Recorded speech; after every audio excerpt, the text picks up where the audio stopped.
What? Oh, it was loud. Maybe I should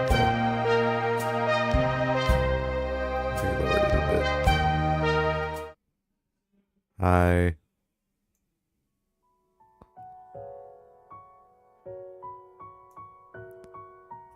I'm playing a visual novel.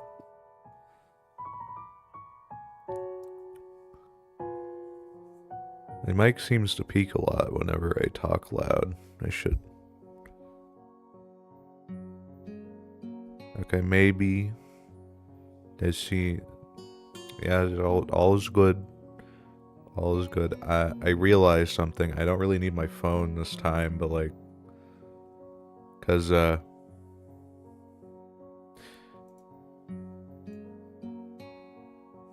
well, let me just show you real quick. It doesn't get any bigger than this.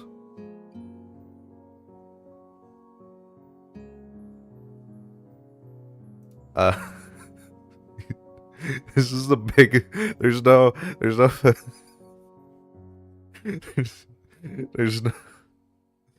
Uh,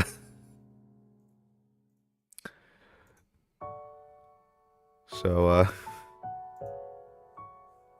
yeah.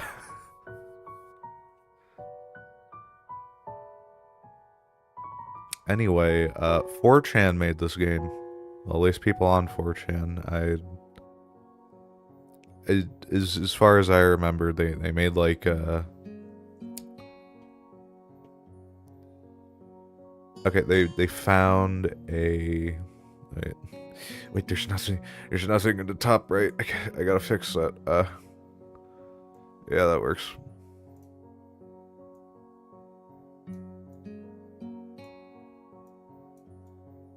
Ishmael. Okay. Okay, not McDonald. Anyway.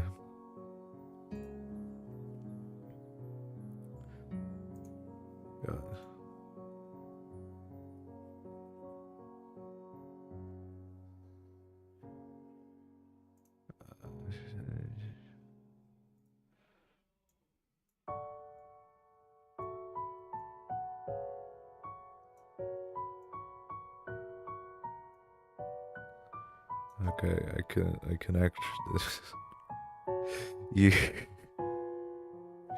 you guys ready? You guys ready for a visual novel?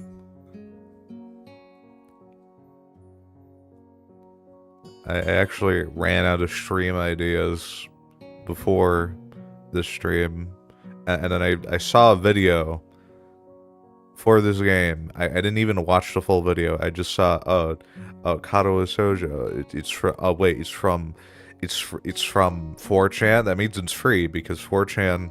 I doubt they have the will to force people to spend money on random crap they make. Anyway.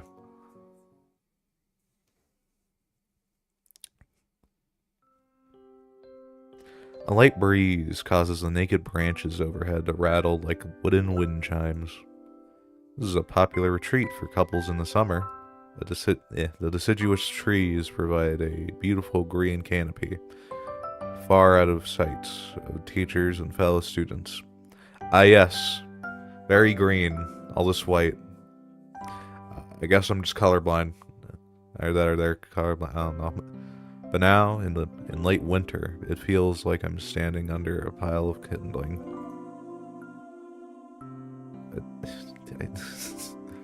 I breathe into my cupped hands and rub them together furiously to prevent them from numbing in this cold. Just how long am I expected to wait out here anyway?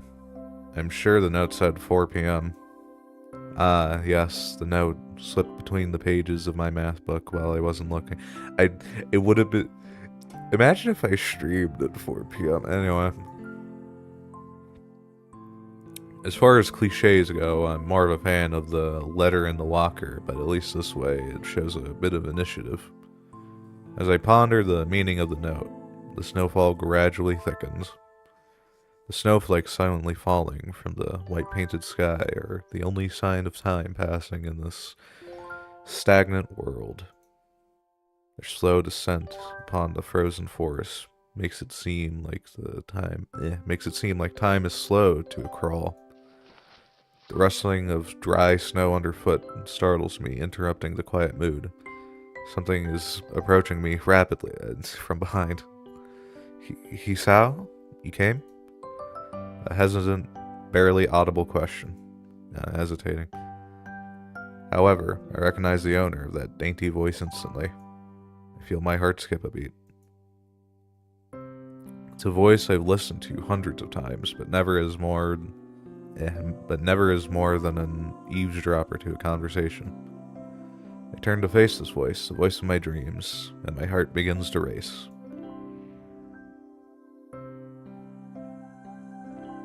Wow, she's wearing rather... That's not winter clothes. That is not winter clothes. Iwanika, I got a note telling me to wait here. It was yours? Damn it, I spent all afternoon trying to come up with a good line, and that was the result. Pathetic. Yes, I asked a friend to give you that note. I'm so glad you got it. A shy, joyous smile that makes me so tense I couldn't move a single muscle, even if I tried.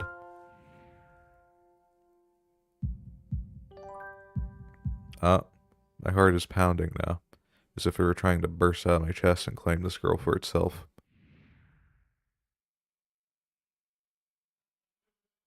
So, here we are, out in the cold. Once again, the wind stirs up the branches. The cacophonous noise is music to my ears. Iwanako flinches ever so softly against the gust of wind. As it passes, she rights herself, as if supported by some new confidence. Her eyes lock with mine, and she lazily twirls her long, dark hair around her finger. All the while, the anxious beating of my heart grows louder. My throat is tight. I doubt I could even force a word out if I tried. You see, I wanted to know if you'd go out with me. I stand there motionless, save for my pounding heart. I want to say something in reply, but my vocal cords feel like they've been stretched beyond the breaking point. Hisao?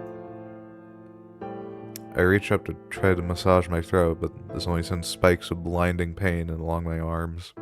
Hisao? My whole body freezes, save for my eyes, which shoot open in terror.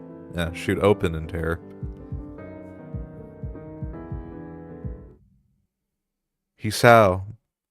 The beating in my chest suddenly stops, and I go weak at the knees. The world around me, the canopy of bare branches, the dull winter sky, Iwanako running towards me, all these fade to black. The last things I remember before slipping away are the sounds of Iwanako screaming for help, and the incessant clatter of the branches above.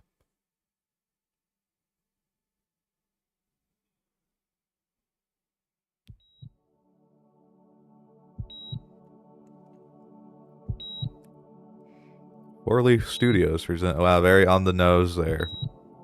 Katawa Shoujo.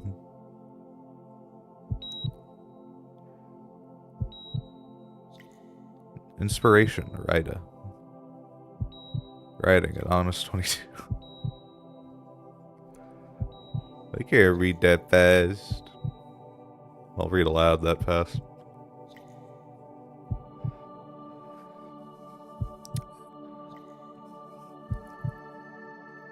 Hey, I think I forgot to mention our main character has heart problems.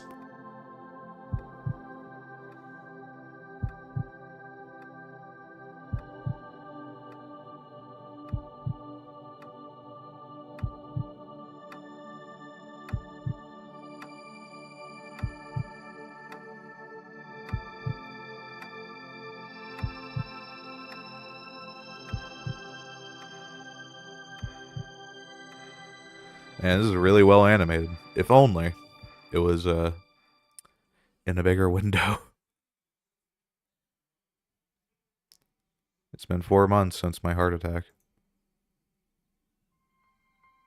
That whole time, I can probably count the times I've left this hospital room unsupervised on one hand. 4 months is a pretty long time when you're left alone with your thoughts, so I've had plenty of time to come to terms with my situation. Arrhythmia. A strange word, a foreign alien one. One that you don't want to be in the same room with. A rare condition that causes a heart to act erratically and occasionally beat way too fast. It can be fatal. Apparently, I've had it for a long time.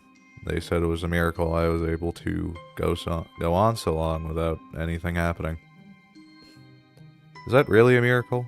I guess it was supposed to make me feel better, more appreciative of my life. It really didn't do anything to cheer me up. My parents, I think, are hit harder by the news than I was. They practically had two hemorrhages.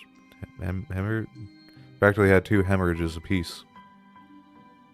I had already had a full day by then to digest everything. To them, it was all fresh. They were even willing to sell our house in order to pay for a cure. Of course, there isn't a cure. Because of the late discovery of this condition, I had to stay at the hospital to recuperate from the treatments. When I was first admitted, it felt as if I was missed. For about a week, my room in the ward was full of flowers, balloons, and cards. A new car! The visitors soon dwindled, and all get-well gifts began trickling down to nothing shortly after. I realized that the only reason I had gotten so many cards and flowers was because sending me their sympathy had turned into a class Fucking what? Maybe some people were genuinely concerned, but I doubt it. Even in the beginning. Barely had any visitors. Even in the beginning, I barely had visitors. By the end of the first month, only my parents came on a regular basis.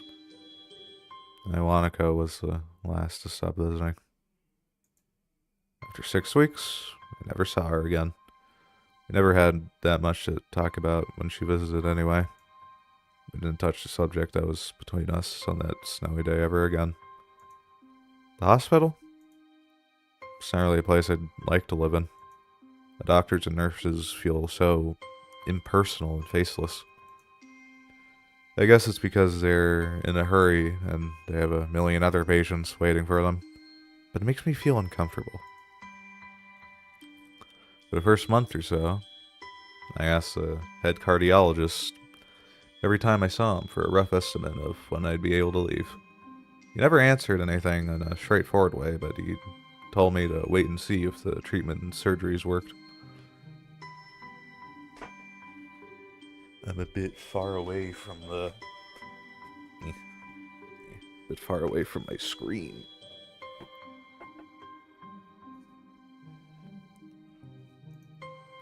So, I idly observed the scar that the surgeries had left on my chest slowly change its appearance over time. Thinking of it as some kind of an omen. I still ask the head cardiologist about leaving, but my expectations are low enough now that I'm not disappointed anymore when I don't get a reply. The way he shuffles around the enter shows that there's at least some hope. At some point, I stopped watching TV. I don't know why, I just did. Maybe it was the wrong kind of escapism for my situation. I started reading instead. There's a small library at the hospital, although it was more like a storeroom for books. I began working my way through it, one small stack at a time. After consuming them, I would go back for more. I found that I liked reading, and I think it became a bit addicted. I found that I liked reading, and I think I even became a bit addicted. I started feeling naked without a book in my hands. I love the stories. That was what my life was like. The days became increasingly harder to distinguish from each other, differing only by the book I was reading and the weather outside. It felt like time blurred into some gooey mass. I was trapped inside, rather than instead of moving within. A week could go by without me really noticing it. Sometimes I pause in realization that I didn't know what day of the week it was. I'm thirsty. Bobber.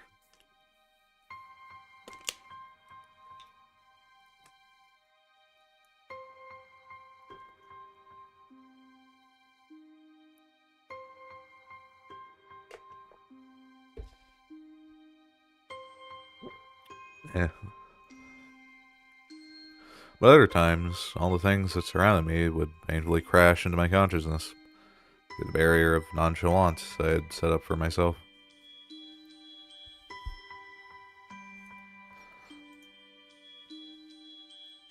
The pages of my book would start to feel sharp and burning hot, and the heaviness in my chest would become so hard to bear that I had to put the book aside and just lay down for a while, looking at the ceiling as if I was going to cry. But that happened only rarely, and I couldn't even cry. Today, the doctor comes in and gives me a smile. He seems excited, not very. It's like he is trying to make an effort to be happy on my behalf. My parents are here. It's been a few days since I last seen them. Both of them are even sort of dressed up. Is this supposed to be some kind of special occasion? It's not a party. There's this ritual the head cardiologist does. He takes his time, sorting his papers, then setting them aside as if to make a point of the pointlessness of what he just did. He casually sits down on the edge of the bed next to mine. He looks at me in the eyes for a moment. Hello, he says. How are you today? I don't answer him, but I smile a little I smile a little back at him. I believe that you can go home. Your heart is stronger now, and with some precautions, you should be fine. You have all your medication sorted out. I'll give your father the prescription. The doctor hands a sheet of paper to my dad. His expression turns wooden as he reads it quickly. So many. I take it from his hand and take a look myself, feeling numb. How am I supposed to react to this?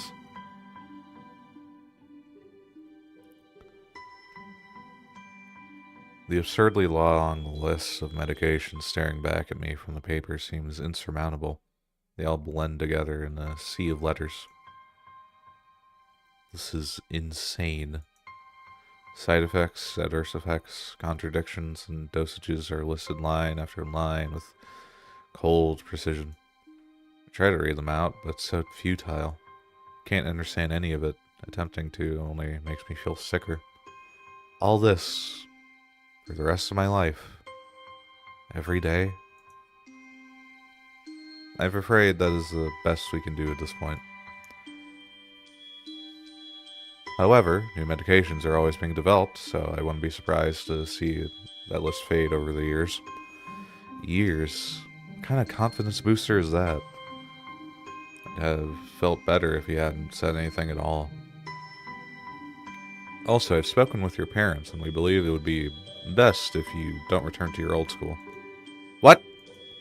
Please, calm down, Hisao. Listen to what the doctor says. Doctor has to say. Calm down. The way he says it tells me he knew full well that I wouldn't like it. Am I going to be homeschooled? Whatever my concern shows, it's ignored. You all understand that your education is paramount. However, I don't think that it's wise for you to be without supervision. At least not until we are sure that your medication is suitable. So I've spoken with your parents about transfer. It's a school called Yamaku Academy that specializes in dealing with disabled students. Disabled? What? Am I has 24-hour nursing staff, and it's only a few minutes from a highly regarded general hospital. The majority of students live on campus. Think of it as a boarding school of sorts, designed to give students a degree of independence while keeping help nearby. Independence? It's a school for disabled kids. Don't try to disguise that fact. If it was really that free, there wouldn't be a 24-hour nursing staff, and you wouldn't make a hospital being nearby a selling point. Of course, it's only if you want to go, but your mother and I aren't really able to homeschool you. We went out there and had a look a couple of weeks back. I think you'd like it. It looks like I really don't have a choice. Compared to the other heart problems, people with your condition usually tend to live long lives. You'll need a job one day, and this is a good opportunity to continue your education. This is an opportunity. Don't call it an opportunity. Don't call it a goddamned opportunity. Well, you should be excited at the chance to go back to school. I remember you want to return to school, and, well, it's not the same one. Special school, that was an insult. That is what I want to say. It's a step down. It's not what you think. All the students there are pretty active in their own sort of way. Scared towards students that can still get around and learn, but just need a little help in one way or another. Your father's right, and many of the graduates of the school have gone on to do amazing things. A person doesn't have to be held back by their disability. One of my colleagues in another hospital is a graduate. I don't care. A person doesn't have to be held back by their disability. That's what disability is. I really hate that something so important was decided for me. What can I do about it? Normal life is out of the question now. It's funny. I had always thought my life was actually kind of boring. Now I miss it. I want to protest. I want to blame this lack of reaction on shock or fatigue. I could easily yell at something now. Something about how I can go back to school anyway. But no. I don't say anything. The fact is that I know it's futile. The fact is that I know now it's futile. I look around the room, feeling very tired of all this. The hospital, doctors, my condition, everything.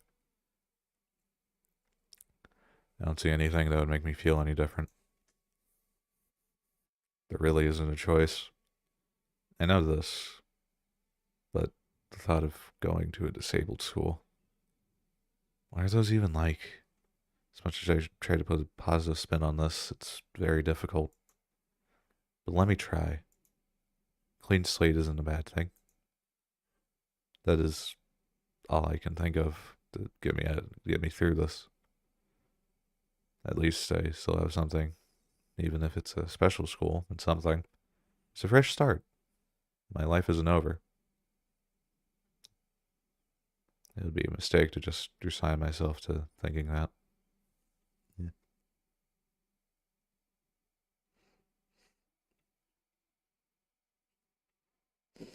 Yeah. Uh, eh.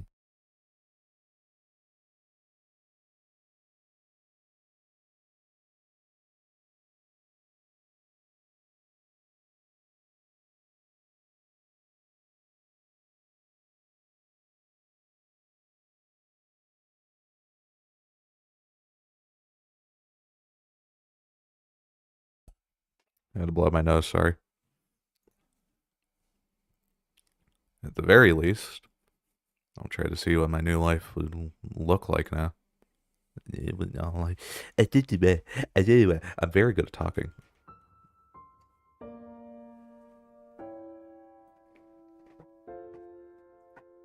Act 1, Life Expectancy.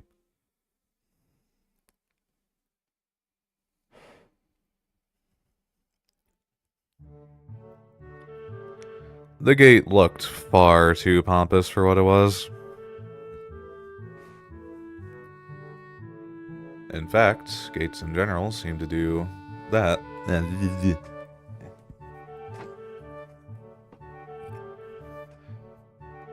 In fact, gates in general seem to do that, but this one especially so. Red bricks, black wrought iron, and gray plaster assembled into a whole that didn't feel welcoming at all. I wondered if it looked like what a gay first school should look like, but couldn't really decide. Probably no. Of course, I didn't want to get stuck on thinking about the gate for too long, so I entered through it with a brisk pace that felt surprisingly good. Moving forward feels good. So I walk towards the main building of Yamaku Academy with this brisk pace. I'm alone, as my parents are taking my stuff to the dorms, and there's supposed to be someone waiting for me. The grounds are incredibly lush, filled with green. Doesn't feel like the kind of ground school would have, like a park with a clean walkway through.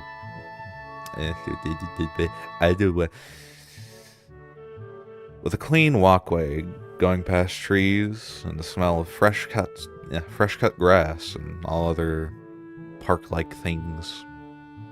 The words clean and hygienic pop into mind. Makes me shudder. I shake them off.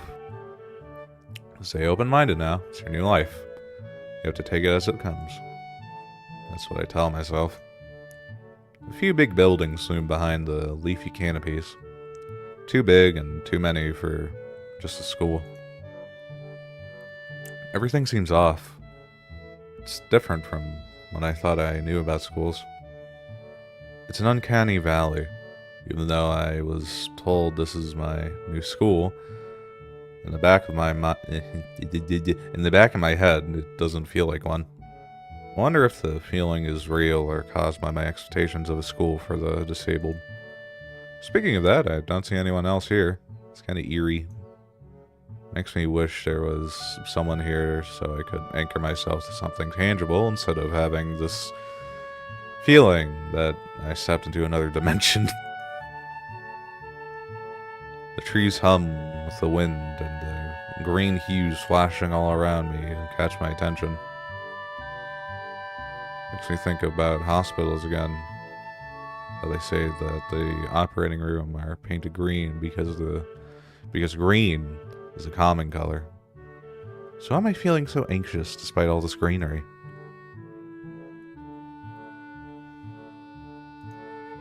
Only after I stand in front of the haughty main building, I surprise myself by realizing why the gate bothered me. It was the last chance I had to turn back, even if I had no life I could return to. But still, after entering, there was absolutely no way I could go back anymore. Feeling nervous with this realization set in mind, I opened the front door. A tall man with bad posture notices me as I enter. We're the only people in the lobby, so it's only logical. You must be Niki?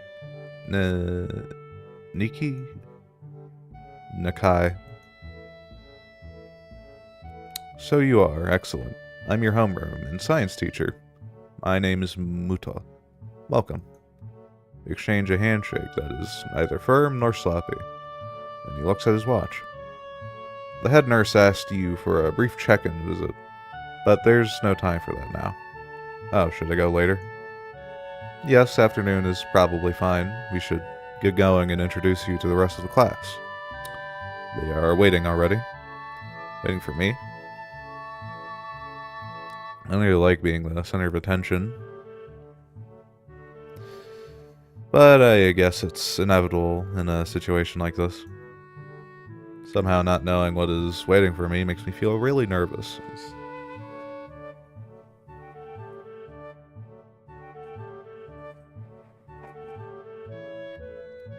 Can the mic pick up the fan?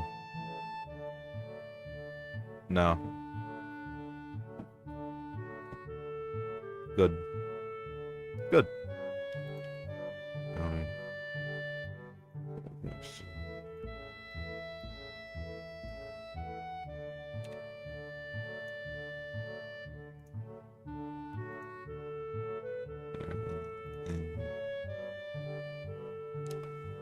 Somehow not. I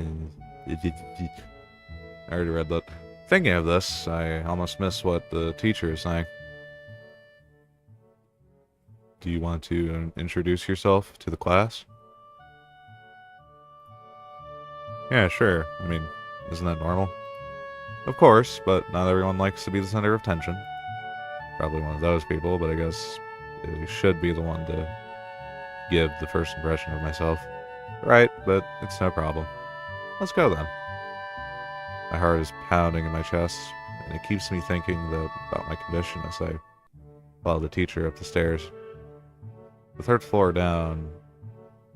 The third door down the third floor corridor is marked as classroom for class 3-3. Really gotta do that alliteration, I guess. I don't know, fucking know. Is it alliteration or is this rhyming? What the fuck is that? Who is that man? Who's this rat? Who's this rat man? Who's this rat creature? Who is this man? Yeah, shit, I didn't read that. I hesitate for a split second at the door, freezing on the spot. Get a grip. This is a big step, I know that, but there isn't any point to worrying so much about it. At least not in this room. Not this soon. 10 people.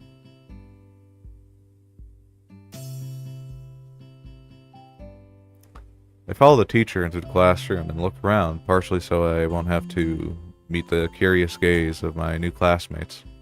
It's pretty spacious. The ceiling is unusually high and there's lots of space left over around and in between the desks. An entire wall taken up by blackboards and the high, old-fashioned windows only makes it seem larger. Thirsty again.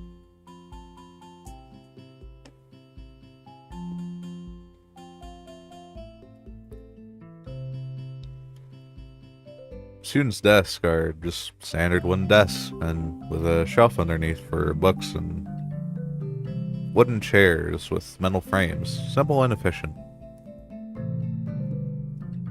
I stop walking in front of the classroom and face the other students. They all look normal, like students in any other school. But then, why would they be here?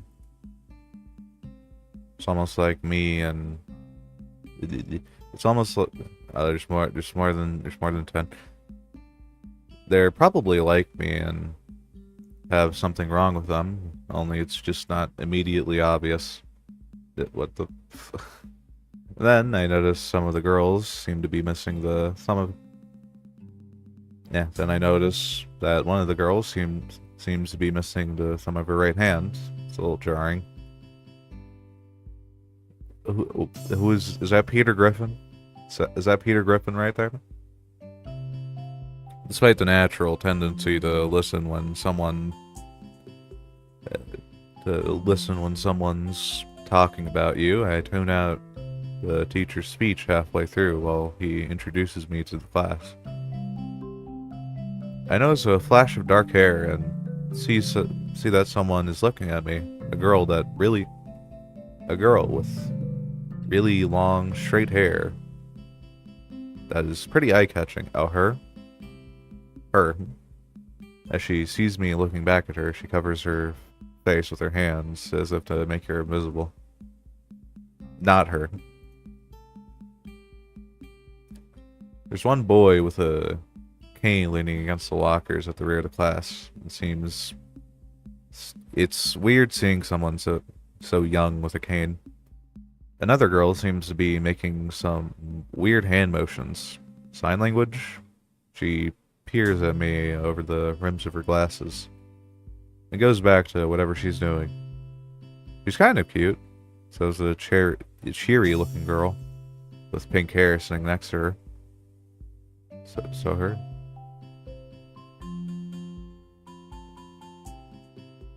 I think. She's really hard to miss. I don't know how I didn't notice her the moment I walked in. Please welcome our newest classmate. He claps his hands, and so does everyone else, except one girl in the first row who has only one.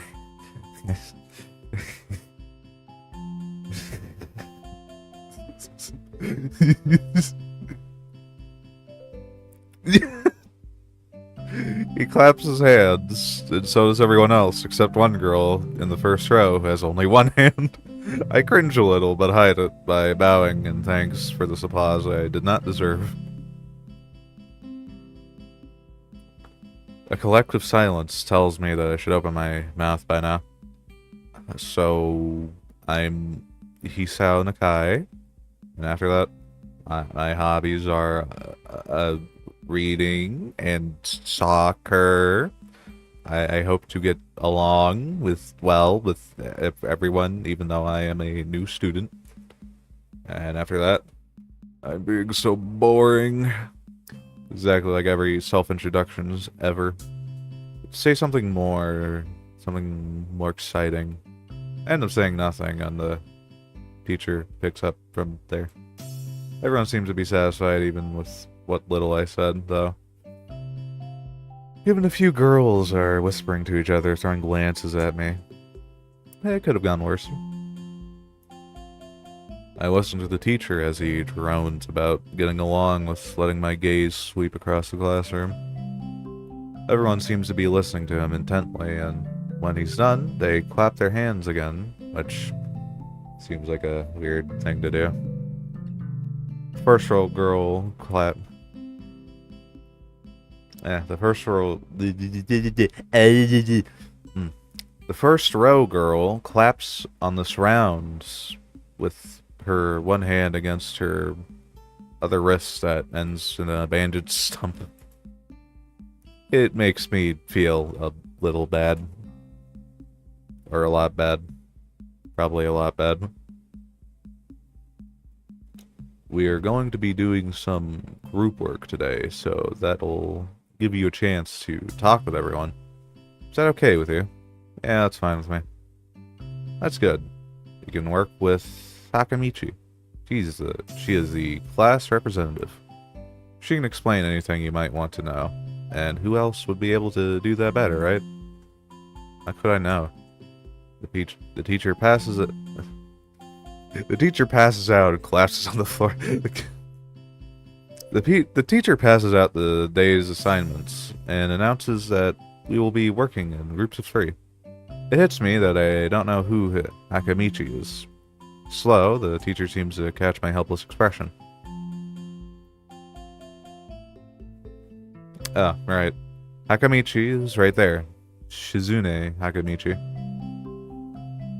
As he calls out her name, the cute, bubbly-looking girl with bright pink hair and gold eyes waves her hand at me. I take a seat next to her by the window. Hey, I guess you're Hakamichi, right? It's nice to meet you.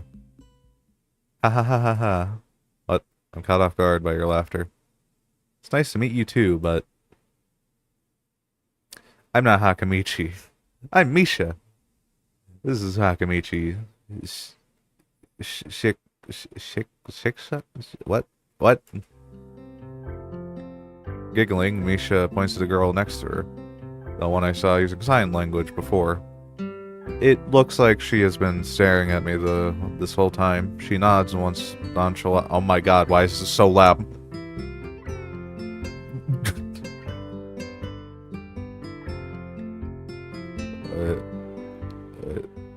It's kind of... It feels louder than the last one. Giggling, Misha points to the girl next to her, the one I saw using sign language before. It looks like she has been staring at me this whole time. She nods once nonchalantly to show that she acknowledges my presence, but only barely. She has short, yet carefully, neatly brushed hair, a pair of oval-shaped glasses balanced on the tip of a dainty nose, and dark blue eyes that seem to alternate every few seconds between analytical and slightly bored. It's nice to meet you.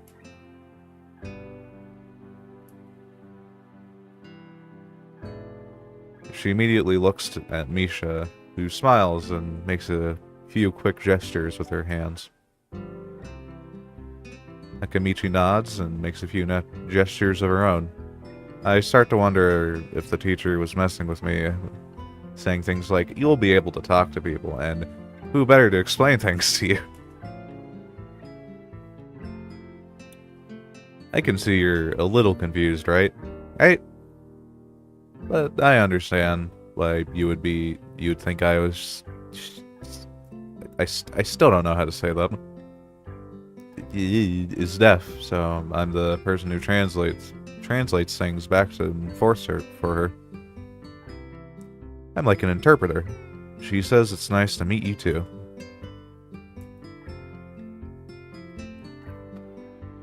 You're a new student, aren't you? Well, Japanese word I can't say. Of course he is. If he wasn't, he would have been standing up there for no reason, right? Right. He seems like a very interesting person, doesn't he?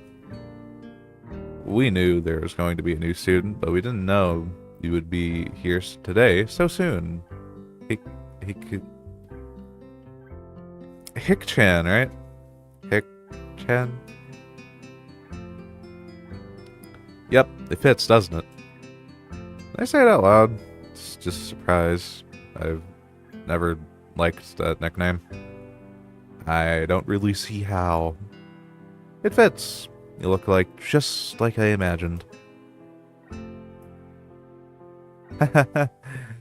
Yeah, you look just like a Hick-chan. I wonder why everyone seems to think so.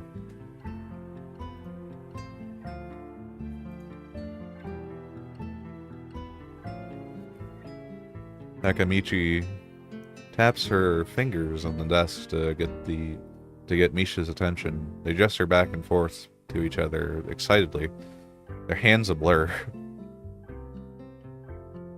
Misha seems a little overwhelmed. Sorry about that. Sheik-chan wants you to know that she's the class rep, so if there's anything you need to know, you can feel free to ask her.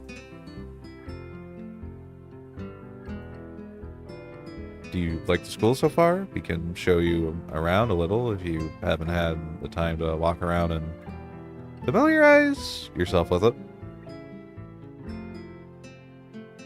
Misha stumbles with the hard word a bit, making it stick out in her otherwise fluid translation. Thanks, that would be pretty helpful. Yeah, I just kind of came straight to class today. Okay, so if you're... Okay, you're deaf. What, what's wrong with you? Do you have the tism?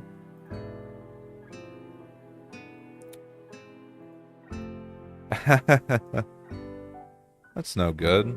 You should always try to learn as much as you can about where you're going before you go there. Not just with school either. Always, even as a trip to a convenience store. Really, Shik-chan? Learn about where you're going? I guess I didn't bother to do that. Or just didn't care enough to do so. If I didn't look forward to this, even if I committed myself to going along with it half-assedly. But anyways,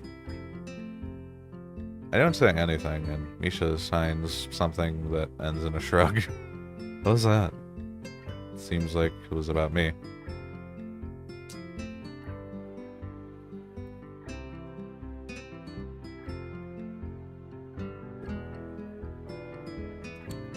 I haven't drank any water today. I should probably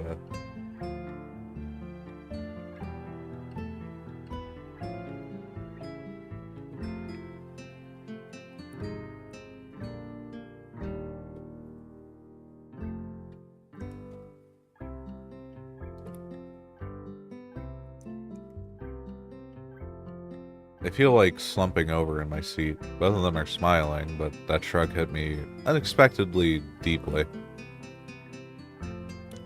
You look down. Are you okay? Don't take it the wrong way, please. I hate it when people are afraid to ask questions. It's how people learn things, by asking. Asking for help is perfectly normal, as much as needing help. Stop looking like you just failed a test. Alright. Ah, another thing. You don't have to call him Shik-chan something so formal like Hakamichi or class rep. Just call her Shik-chan.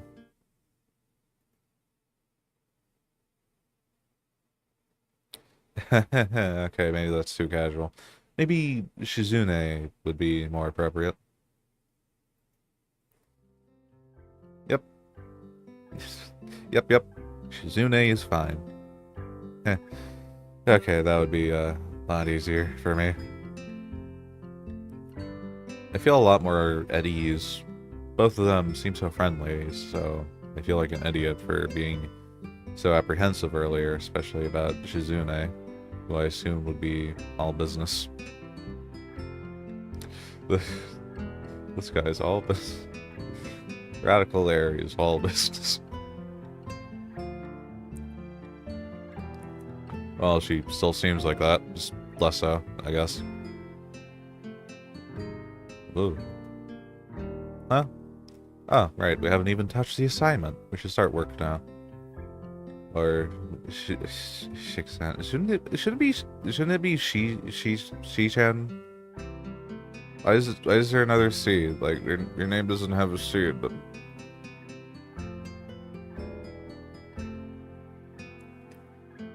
the assignment is also kind of long, so we should start now if we want to finish it before the end of class. That too.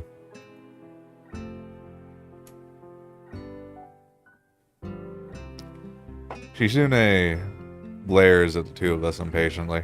I don't need to know sign language to understand that. Okay, I get the message.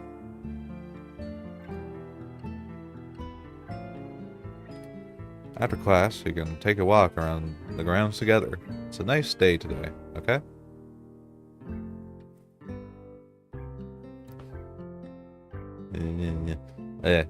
The assignment is actually very challenging to get through, combining aspects of being both difficult and unnecessarily long. Still, we finish it a few minutes earlier than anyone else in the class, despite our late start. Shizune and Misha are really capable. They connect together like two Lego pieces or something. I don't know, fucking nothing. They're quite different though. The class rep is as calm and professional as she looks, while Misha is a lot more playful and girlish, not to mention a little more easily distracted. To be honest, the two of them did most of the work. I feel guilty about that. The clock tower bell rings, signaling the end of the period. Time for lunch. That's the face again. Without knowing what else to do, I follow Misha, who is beckoning me into the hallway and down the stairs. We descend even below the lobby where I met Muto, down to the bottom floor. Just like everything in the school, the cafeteria seems too spacious and oddly modern in contrast to the classic exterior. Its big windows open to the courtyard towards the main gate. It's the cafeteria. Her enthusiastic statement of the obvious makes people around us stare, but Misha doesn't seem to care, so we proceed to the line. It's a rather long list, which seems great until I realize that many of them are to accommodate students who need special diets. How nice. It's almost like I'm back at the hospital, getting portions measured with scientific precision to meet the needs of the patients. I pick something at random and follow Shizune to the table, sitting opposite of her. I nibble indifferently at the food and rather not eat. Misha pokes me in the side to get my attention and points to Shizune. I don't understand, so the point escapes me. Maybe looking at someone who talks to you is proper and polite. Do you want to know something? What? About anything. We're your guides, so you should ask if there's something. There is something. I wonder.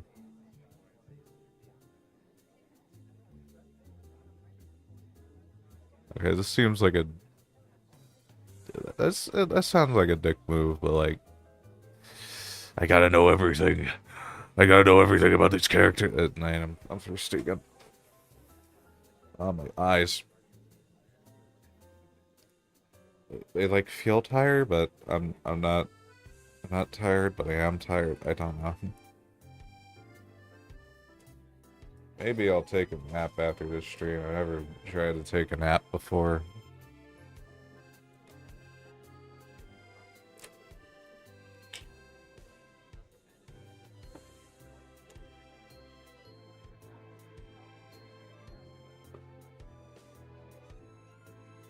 So chat, how you doing?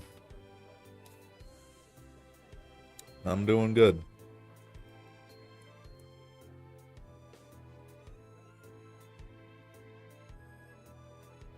If you were wondering,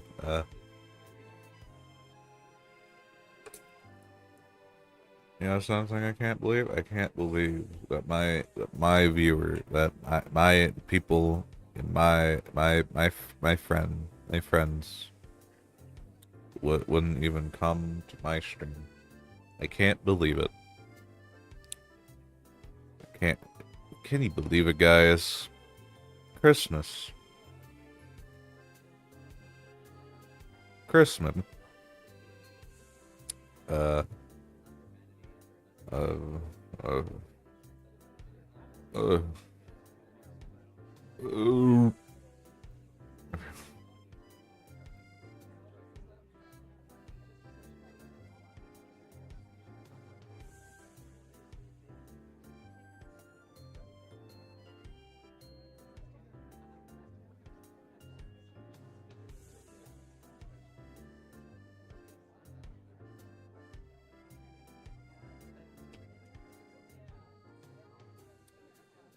Anyway, Shizune intrigues me, and I kind of want to ask her something about her. But I can't really ask something that personal, can I? I can't come up with anything else to ask, so I just focus on my food while the girls talk between themselves. Misha and Suzune sign back and forth very animatedly, throwing sideway glances at me, but Misha refrains from translating. Maybe they're talking about secret girl stuff or something. Quickly notice a conversation sign that is not enough to fill silence.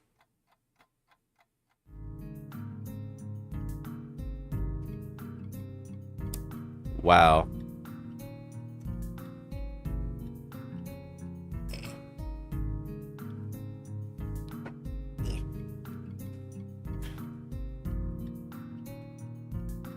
I was thinking, like, oh man, what should I do after this? Oh, I could play that one the Toho fan game 4chan made, but then I remember, oh right, that's a Phantasm stage. No way in hell I'm beating that. Anyway, we arrive in the classroom early, but we're not the first.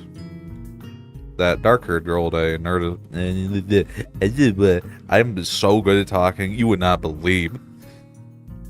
That dark-haired girl I noticed before is slumped over her desk at the last row. She jumps a little when Misha crashes into the room with the elegance of a rhino. She shrinks deeper into her seat. I can feel her tension from all the way here, as if she were slowly turning into stone just from our presence. Misha and Shizune either don't notice or don't mind it, as they walk directly past her to their seats and begin to converse.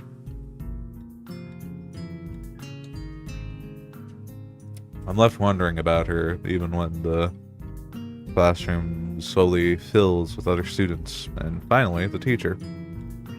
getting into the rhythm of school feels strange. It's as if my brain remembers how this is done, but my body doesn't. Towards the end of class, I start yawning and counting the minutes left. I shouldn't be this tired on my first day of school. Maybe it's the long time spent in the hospital that made me feel like this. That made me like this. I'm even feeling physically weak and lifeless. Before long, the final bell rings. School's finally over for the day. Besides me, Misha and Suzune are having a short conversation. After a bit of deliberation, Misha turns to me. Unfortunately, we can't stay around to show... Unfortunately, we can't stay and show you around today, Hick-chan. We've got to hurry already since there's a lot of work for us to do. You'll find your way around here, I'm sure of it. Wait, the teacher said I have to see the nurse. Where do I have to go? Is that so? We can at least show you that much. Come on, the nurses have their own building, so we have to go outside. I'm just noticing this. Is the font Comic Sans? Is her font Comic Sans?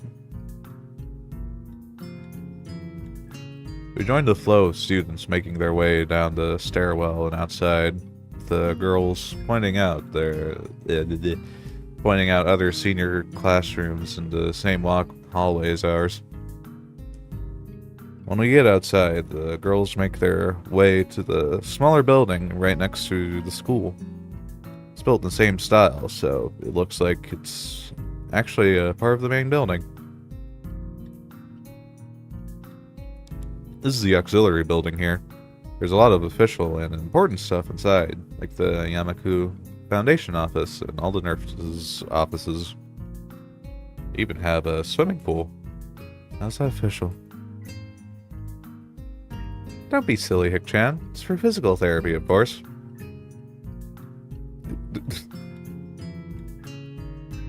Why did you even ask that question, bro? Like, free pool. A fucking cannonball, baby. Anyway, all the nursing staff facilities are in there too. The head nurse's office is on the first floor. You'll be fine from there, right? We'll be going then. See you tomorrow. Yeah, thanks, bye. Wow, I sound like a dick when I read that out. A whole building for stuff that has nothing to do with actual education. I guess it's necessary for a place like this.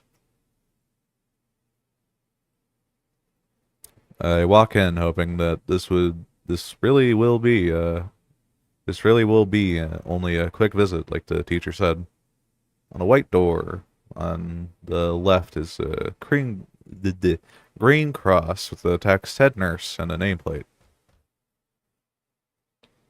A voice from the inside responds to my knock almost immediately, but I can't quite make it out. It sounds a bit like an invitation to open the door, so I invite myself further in. The room is not large, and it smells strange. A friendly-looking man turns around on his office chair to face me as I enter. His desk is neat and tidy, but the bin under the table is overflowing with used medical utensils, and there's at least a dozen coffee cup rings lingering on the desk. Smiling man. That is a terrifying name to have. Hello there, what can I do for you today? He is a young-looking, sort of rugged, but the dimples in his cheeks wash that impression away when he smiles. Are you the nurse? He smiles, like a person who has heard this very same question hundreds of times. Well, yes, I am. It says so on the door, no? You can call me by my name, or the nurse, or just the nurse like everyone else. Of course, I shake off my confusion, realizing I should probably grab his extended hand. His handshake is rather firm and friendly. Right, I'm a new student and my homeroom teacher told me to come and meet you. My name is Hisao Nakai. His eyes light up with revelation as he snaps his fingers. Oh, you're that Nakai. I was just reading your files in the morning. Some kind of chronic arrhythmia and related congenital heart muscle deficiency, right? He gestures me to sit down in a vacant armchair in front of his desk. Yes. Good. Well, you've probably been bereaved about the school enough. So I'll just go over this quickly. We have all kinds of facilities available, mostly physical therapy and such. There's always someone from my staff around, even at night, so never hesitate to call us if there's a problem. The famous 24-hour nursing staff. Wow, this is like a hospital. Well, not exactly. For instance, we don't do brain surgery here. This joke feels so out of place that I'm left thinking why he even said that. Yeah, it's really weird to have so many medical people at a school. You'll get used to it. I'm not sure of that myself, but I don't let the nurse know it.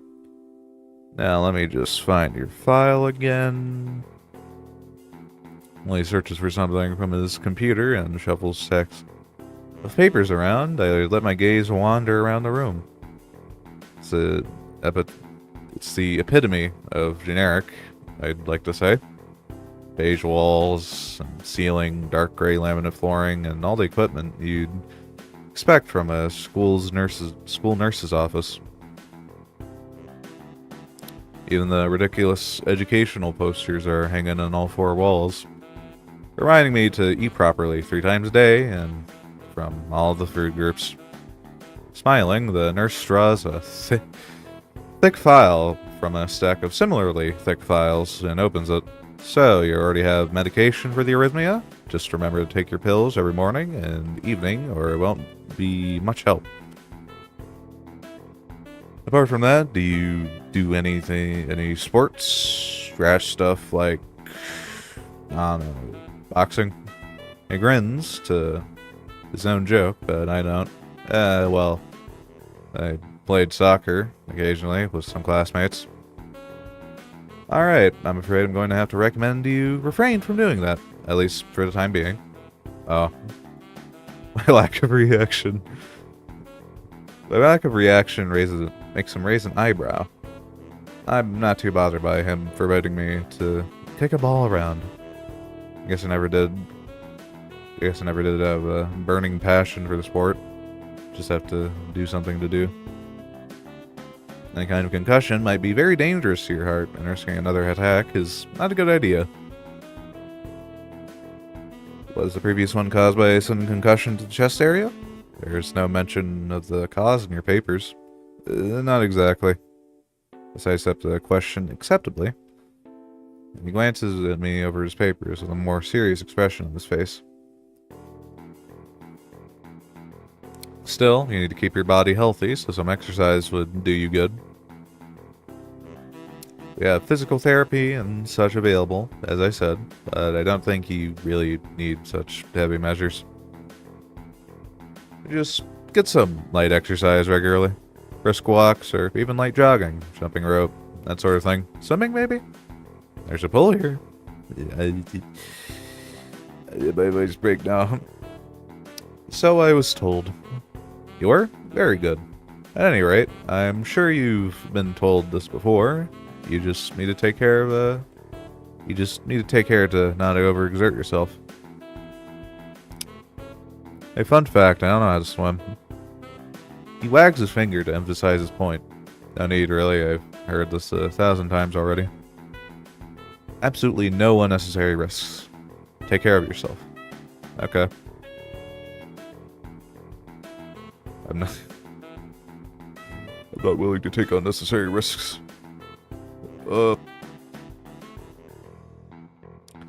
He goes over my papers one more time and sets them on the desk, obviously content. Good, that's it. Then. Good, that's it then. Come meet me if you ever need something. I mustered out before I even realized my quick visit indeed. I end up standing in front of the main building, the auxiliary building. Although, to my eyes, they still look one and the same. I am thirsty again.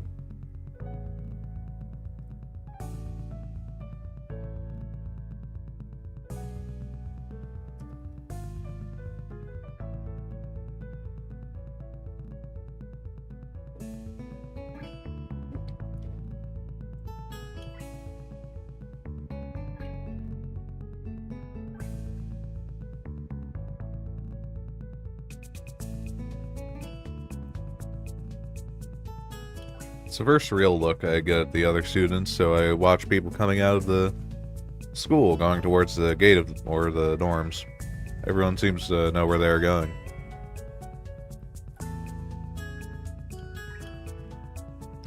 And I still keep thinking that most of them don't look too special for being students at being I still keep thinking that most of them don't look too special for being students at a special school. Then again, neither do I. Should I make me one of them? One of us?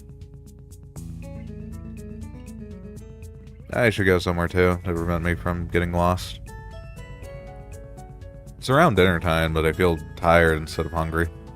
The wariness in me only grows as I trudge towards the dorms, set a little way apart from the main building complex. These are real-life pictures. Why are they using real-life pictures? Unless this is just really good art. Some people are just really good at art. Then again, this is from 4chan, so probably not. Probably. Not sure.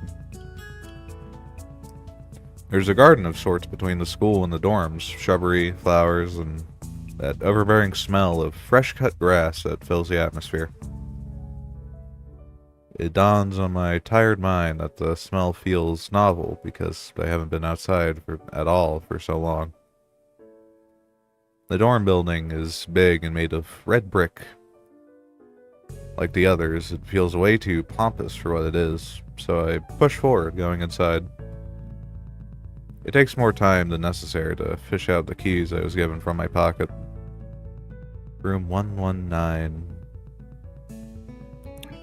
Despite the ornate exterior, the inside of the dorm is fairly new, functional, and boring. Just like in the main building, the halls and doors are wide to accommodate wheelchairs, and the same goes for the elevators and at the ends of the hallways.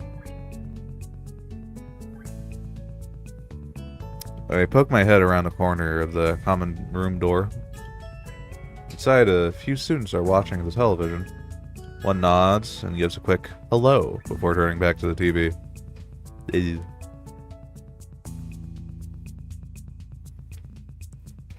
Seems that only the girls around here are sociable. I suppose that's perfectly fine with me. Climb the stairs to the upper floor. Here, small corridors branch off from the main hallway. Each of these minor halls seem to have a toilet and shower, as well as 4 rooms. About halfway down the hall, I spot room 119. Isn't that, I think that's the police number in the place. Because I know the one in, like, what, Britain is 999? I think. Britland. Nameplates on the rooms adjacent to mine are blank. I guess there are just 2 of us here. Light shines from below the door. Light shines from below the door of room 117. John Halo. So I knock lightly. Hello, is anyone home? Inside I hear a few movements and the clicking of way more locks than I thought these doors had. After a moment, the door squeaks open. Harry Potter. Bespectacled boy is standing in the doorway. He is looking at me very intently through his extremely thick eyeglasses. Who is it? Blind? No, at least not completely. Why would he have eyeglasses if he was? He leans closer to me until our noses are almost touching. His breath stinks of garlic. Sao Nakai. I'm moving into the next room. I thought I should introduce my... His face suddenly brightens in realization, and he stands back upright, thrusting his hand out and a smiling greeting. Almost straight into my diaphragm. Oh, sup, dude? My name's Kenji. Why am I giving him the fucking nurse voice? Hi. I take Kenji's sweaty hand and shake it, so a little rattled by the sudden change of attitude and vehement welcome. Well, there were some suspicious-looking people going in and out of your room earlier. This is probably my parents. Your parents? You sure? Because there could have been some other people, too.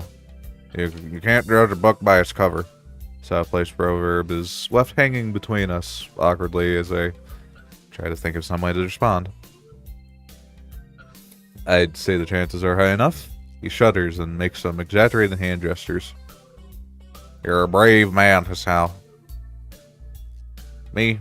I don't think I could trust the chances. The only one I trust is myself. Does that mean I shouldn't get to know you either? He thinks about this for a while.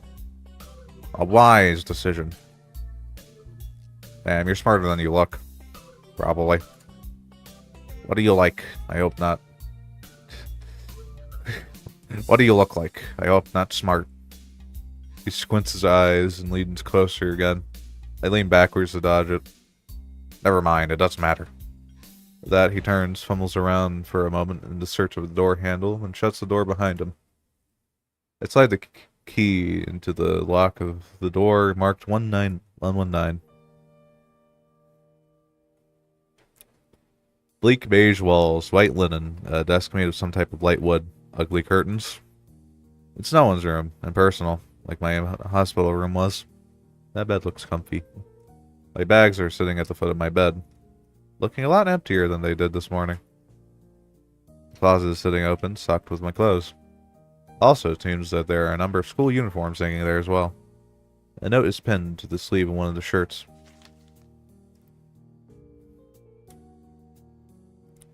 Hi, Hick-chan. We've unpacked your things and made your bed.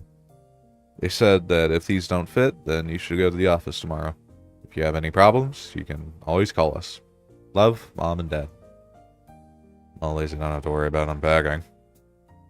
Kind of hoped I would have, then there would be something to do. It's still too early. Put a note down on the desktop and lie down on the bed, feeling drained. Lying there makes me want to read something, but I have nothing with me. I wonder if the hospital conditioned me for wanting to read whenever I have nothing to do.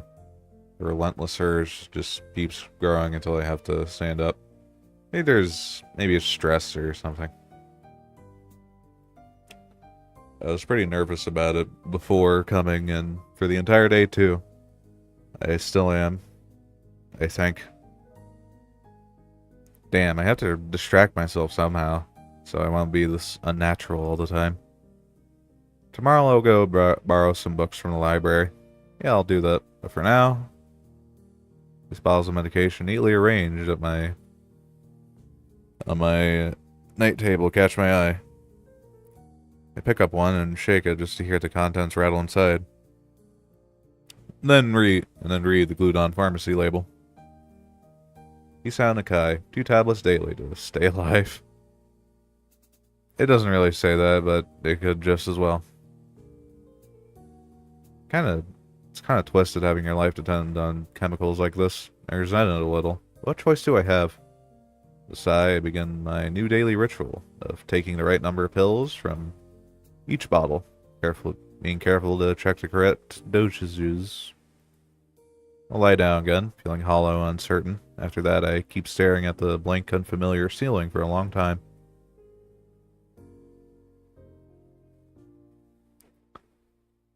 It doesn't start looking any more familiar, not even after the darkness falls, and long shadows draw across my room like fingers. The sheets feel slightly more comfortable, warm, and nest-like against the chill that passes for room temperature here. Soon the lighter shade of darkness that is the ceiling looks like everything. Yeah, looks like every ceiling does at night. It becomes the only thing I recognize anymore.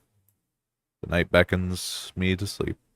I feel the coldness and unfamiliarity and fear creeping up my spine once again. I keep drifting further away from the real world I knew. Dream sequence?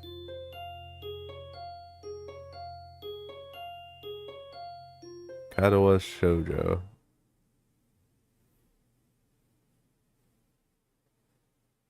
I wake up in a strange room. Solid morning light shimmers against the light gray ceiling. I had forgotten to draw the curtains closed last night. Huh? This is my room, isn't it? My room. This is the third room this year I'm supposed to call mine.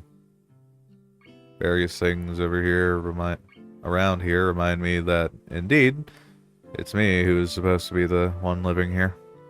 My bags on the floor, my new school books on the desk, my numerous medications on the night table. I stare at the bottles for a moment, deliberating, until I open a bottle, shake out a pill, and pop out a tablet from a foil sheet. I down them with a chaser of water without thinking about the chemistry.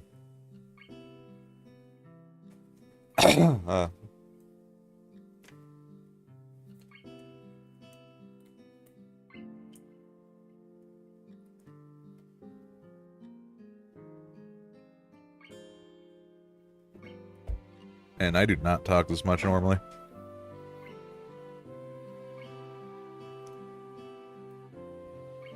My uniforms are in the closet. I slink out from under the sheets and stretch my back before dressing up. Putting on a new uniform feels like dressing in someone else's clothes. The artificial smell of generic detergent invades my nose, but the feeling of fresh cloth against my back is a good one. A natural one. Feels like a school uniform, as it should. It's not much different from what I used to wear before. That goes for other things too. So far, this place seems more or less like a normal school. Except for the people. Think back to my talk with Kenji yesterday. Misha's constant laughter and Shizune's sweeping sign language gestures. Well, I've only met 3 students so far. Maybe they aren't that normal, but I'm sure others are. Or perhaps people like them are what passes for normal around here. Yeah, what does pass for normal around here? What do people do? Didn't see a lot of kids hanging around after classes yesterday, so maybe there are clubs. If so, I wonder if I should join one. All through class, the question remains on my mind. So I asked Shizune about it when we split into groups. After all, she did say if I had anything I wanted to know, I should ask her. She crosses her arms and shifts her gaze slowly to Misha, who looks more preoccupied with trying to grind her eraser of her pencil down so the top is perfectly even and flat. Sorry, Shikshan. Is there anything you wanted from me? Oh, I see. That's a good question, Nick-chan. If there's my first thought, that means she doesn't know, which is worrying. Maybe I'm being too negative. Well, anyway, Misha, please don't prove me right. Oh, that's right. Everyone's encouraged to join a club. A lot of people do so because there isn't really anything else to do. There are also school events, like the festival coming up in a few days. Almost every student in the school tends to help out with it, doing whatever. So, you actually transferred in at a busy time. Maybe you can help out too. Sure. What's the festival about? Misha freezes. I don't know, Nick-chan. The truth is, it's a local event, and I'm not from this area, so... She starts signing desperately to Shizune, asking her to bail out, to bail her out. Shizune adjusts her glasses at the end of an oddly grandiose flourish and starts signing hard and heavy.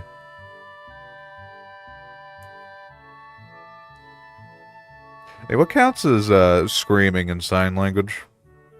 This is just like signing like really hard, or is it really fast?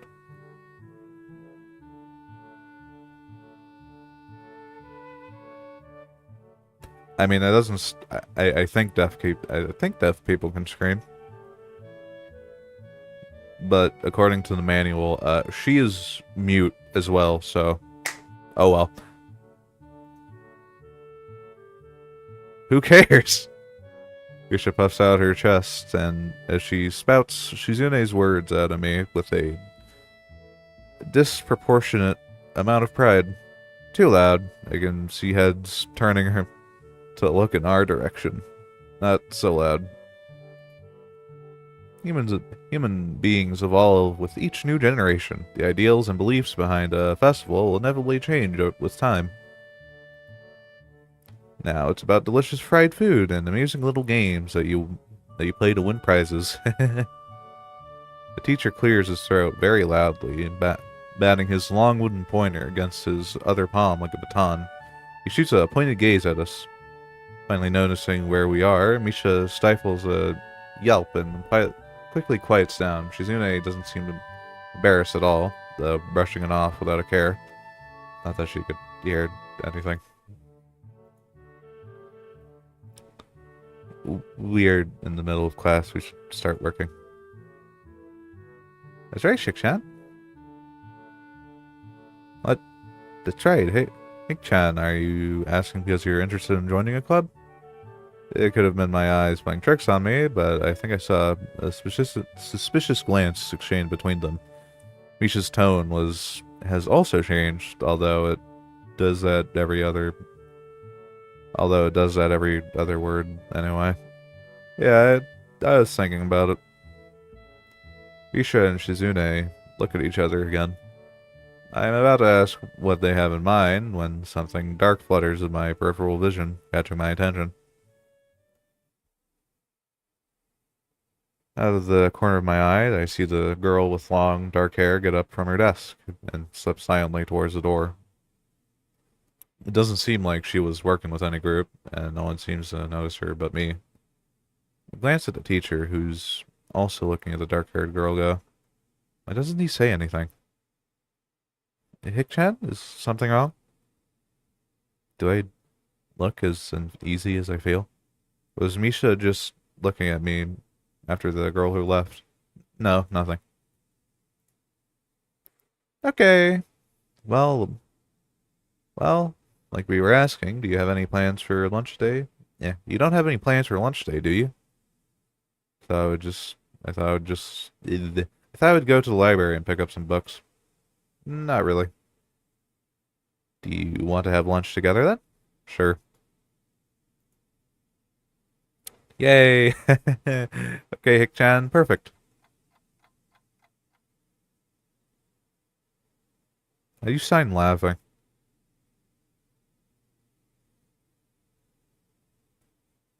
You like do the you like do the thing with your hands, or you mimic someone talking.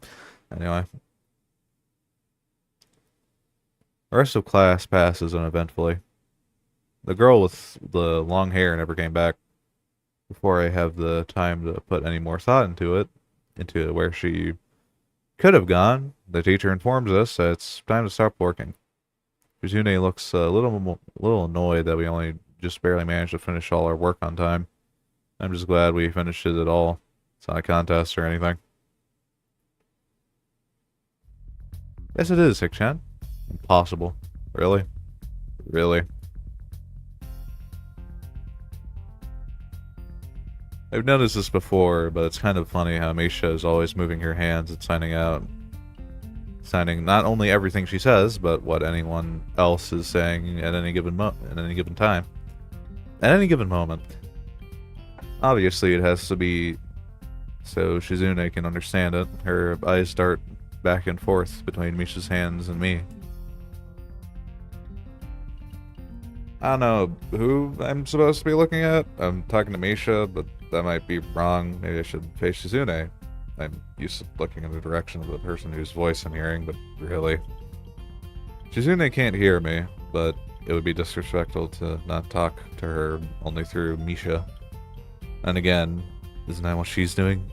No, she's at least looking at me. This is all very confusing. It will take some time to get used to. It's not a contest because contests are competitions over a prize. If there's no prize on the line, it's not really a contest.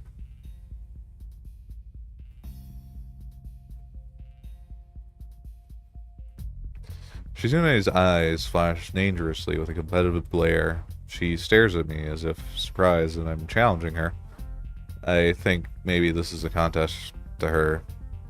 I never noticed before how dark and blue her eyes were. Her eyes are. It's truly an alluring gaze. Are you sure, Hick-chan? Very sure. You're wrong, Hick-chan, because I don't want to be the slowest one in the class. Therefore, what's on the line is my competence and my abilities. And the prize is the satisfaction of proving them.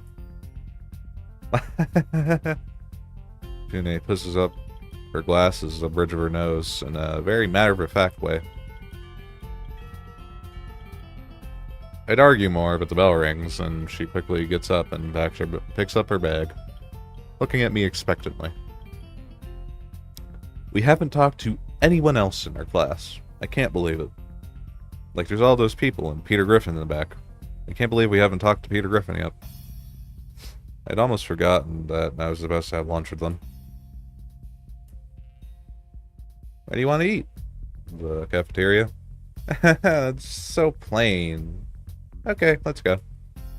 Plain? Well, I guess at my old school, I'd like to eat outside near the back of the building. It's a good spot, but I didn't find it until near the end of my freshman year. I wonder if there's a similar place to eat here. Misha seems to imply as much. Shizune and Misha pulled me towards the cafeteria, which is surprisingly not packed. Maybe some students favor eating in classroom or outdoors. I saw some of my classmates had boxed lunches. After we finished eating, Misha picked up where we left off earlier. So, Hick-chan, you want to know about clubs and stuff, right? Right, Shik-chan. Yeah, right, Shik-chan. Okay, I guess it makes sense to ask first. Exchanging little nods of confirmation, they turn to face me again. Amisha straightens her posture as if she is about to deliver a speech. Hick-chan, do you have anything you're really interested in? I used to play soccer, but I'm not really into it. I don't follow the teams and players or anything like that. As of late, I usually just read a lot. There's a book club, right, Shik-chan? Right, but it seems like they have all the members they can possibly have right now. Sorry, Hick-chan. It's a really popular club. Ah, okay. But more to the point, Hick-chan, does this mean you don't have anything already in mind? Not really. Good. Great. That's great, Hick-chan. Really great. Why is it so great? No reason. Well, Hick-chan, other than clubs and the upcoming festival, there is one other thing. Student council. I see. I didn't know this school had a student council. That was very melodramatic setup, though. Just to tell me that. I'm pretty sure the two of them know this, because Shizune looks a little embarrassed about it, and Misha is laughing. Shizune quickly retakes control of the discussion, in a manner of speaking. After all, it's still Misha who has to voice whatever she says. Right, Nick-chan. Maybe you should join the student council. They could use more people. Yes, definitely. You should join. You should definitely join. Why? Well, for one, you can hang out every day, Hick-chan. Shik-chan and I are both on the student council. In the student council. Well, actually, Shik-chan's the president. Trying to get the suspicion that Suzune and Misha might not exactly be the most unbiased people to talk about this with. As if reading my mind, Shizune quickly adjusts her glasses and signs something to Misha. Of course, we're not trying to get you to join just because we would obviously benefit from you joining the student council and therefore have an incentive to try and get you to. So you're admitting that? Haha, no, we admit nothing. I mean, Nick-chan, of course, it would be nice if you joined, and we appreciate it. But even without all that, joining the student council shows a healthy interest in the workings of one school. Yep, it's true, Nick-chan. Besides, don't you want to spend time with us after school, Nick-chan? I must use that name just to say my character's name. Like, come on, man.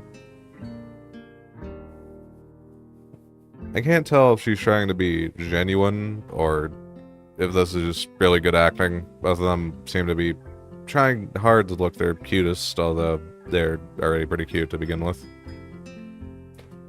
Well, man, this reminds me of a certain other game that involves you like joining something with some characters you can romance. You know, this reminds me of a certain game. This reminds me of a certain game. I think you've heard of it. So it's settled then. Welcome to the student council, Hick-chan. What? No. Aw, see, Hick-chan? Of course it wouldn't go so easily. I make a noise. Yep, that's right. Though it'd be boring if it went that smoothly. Oh well, Hick-chan owes me candy now. They're both betting on it. Hey, my life is not a game here. Shizune seems very intrigued by this when Misha assigns it to her. The aggressive glint returns to her eyes. Yeah, aggressive. Very aggressive face right there. Look at how aggressive her face is. Reminds me of someone on crack. That's interesting, Hick-chan. Let's play a game. That's not what I said. How about Rich Man, Poor Man, Hick-chan? If you lose, you have to join the student council. No, absolutely not. Aw, why not? Well, because you two have the same incentive, therefore the same goal. Which is to get me to join the student council, right? Yep. Yeah, that isn't my goal, but... yeah, but what this means is that both of you can team up and I'll be at a clear disadvantage, so I will have to decline. Hick-chan, I'm very offended. Are you saying that you don't trust us? And that we would pull something so disingenuous? That makes me sad. Sorry. It's hard to tell where Shizune's influence ends and Misha's thoughts begin. In order to atone for hurting a young girl's feelings, you should definitely join the student council. No! How about a game of paper football? Instead of Rich Man, Poor Man. Paper football? Yeah, it's a game they play in America. You make paper triangle, and then you try to shoot it past the goalposts that other players make with their fingers. Isn't it cool? The ultimate form of competition between two people, like Chan. It's also played by elementary and middle school children, Shik-chan. That means it's a game that really separates the boys from the men. Like the boys from the slightly older boys. Anyway, I'm not going to play that either. Just the fact that you know about it means you're probably surprisingly good at it. yeah, that's true. How do you know, Hick-chan? June frowns at Misha, telling me that she probably wasn't supposed to admit that so readily. I wouldn't say that I'm happy with their attempts to get me into the student council. I'm a little curious about what the student council does here. I've never been to one before, or even known anyone who was a member. So it interests me. I also kind of like Shizune and Misha, so maybe it wouldn't be so bad. Okay, Hikchan, what about Risk? The game of world domination. I don't know what that is. It's really fun, Hikchan. You fight for control of the world with armies and everything. Sounds like Shizune would be good at it. If you want to play, we can after school. Really, Shikchan? We can play just for fun, Hikchan. Shikchan hasn't played in a long time, so if you want to, there are no strings attached. Well, okay. I can't wait for the minigame. Okay, perfect. We'll see you after school in the student council room, then, Hikchan. Wait, why there? Because that's where we keep the game.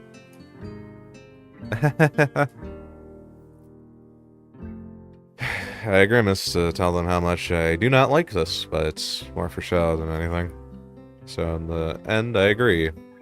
But only after getting Shizune to acknowledge that I don't mean anything concrete just by accepting to take a look around and play a game with her. This really reminds me of DDLC. I don't know why. Maybe it's the fact that these girls have hair colors that are not natural. They dyed their hair, didn't they? Why did a deaf person dye their hair?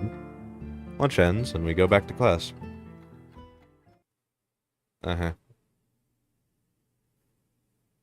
During afternoon classes, the long-haired girl comes back and sits down in her seat without a word. Again, no one seems to notice, or if they do, no one says anything. I want to ask Misha about it, but I don't want to be nosy. After school, Shizune and Misha quickly find me by the first floor lobby and latch onto me, covering each flank in case I might try to escape. I feel a little offended, but I've been considering it. Nevertheless,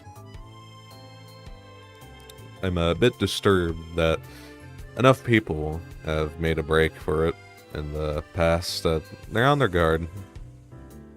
What's with the escort? This doesn't make me feel very comfortable.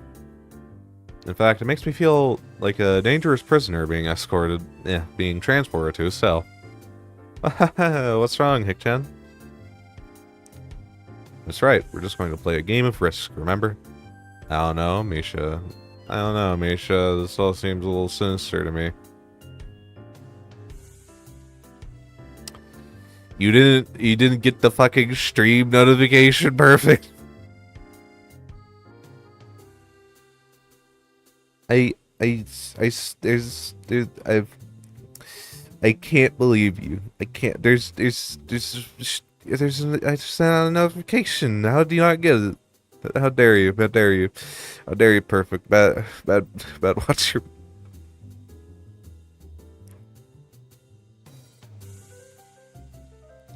What do you mean?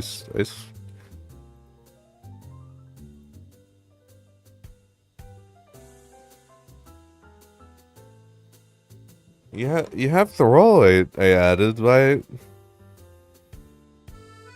didn't? Man, this Discord thing sup. Anyway, how are you, Perfect? How are you? How? Just how? Anyway.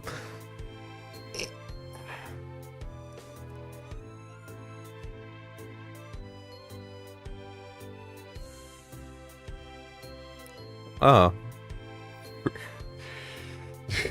yes, I mean a prime speech. Anyway. I think it can be? I think...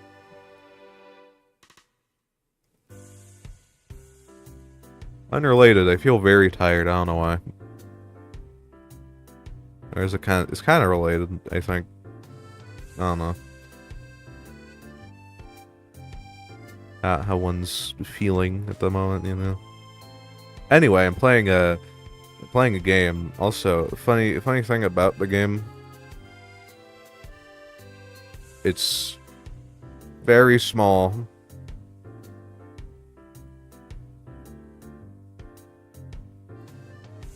Nice,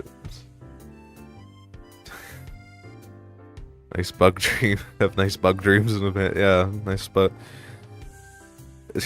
Don't dream about Wriggle or Mocha or Satori or Seija or any other Toho characters I like, or Ishmael.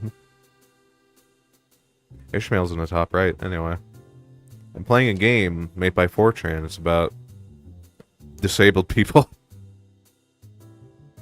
Anyway, I don't know, Misha. This all seems a little sinister to me. I start thinking that when we sit down and play the game, they'll tie me down and torture me until I agree to join the student council.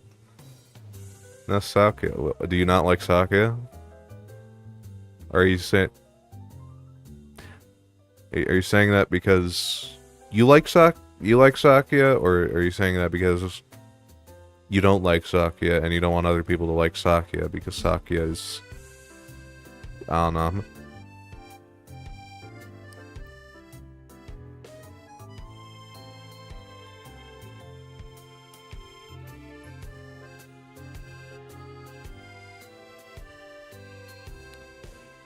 Yeah. Well, that's highly unlikely, but still, for some reason, it just seems like it would be so plausible. Getting to the student council room is as simple as turning 2 corners from where we started. What? That's it? This makes you guys being so on top of me seem a little silly.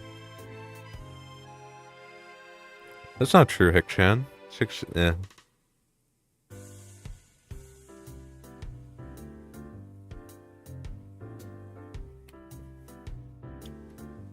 Says that when their life is threatened, people have shown the capability to pull off superhuman bursts of speed.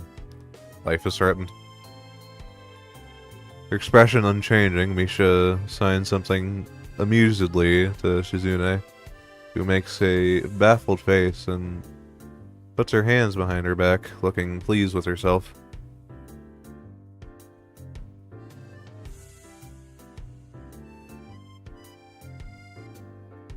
Oh wow, I didn't know. Congratulations on being married. Congratulations. Congratulations. Your winner. Not like you are, just like your winner. Anyway. Misha feigns deafness and hums cheerily. Stop that, I know you heard me. You have no excuse, unlike Misha. Unlike Shizune. Shizune opens the door to the student council room. It's a very plain, sparsely decorated room, although it is quite large, and even a little larger than a classroom.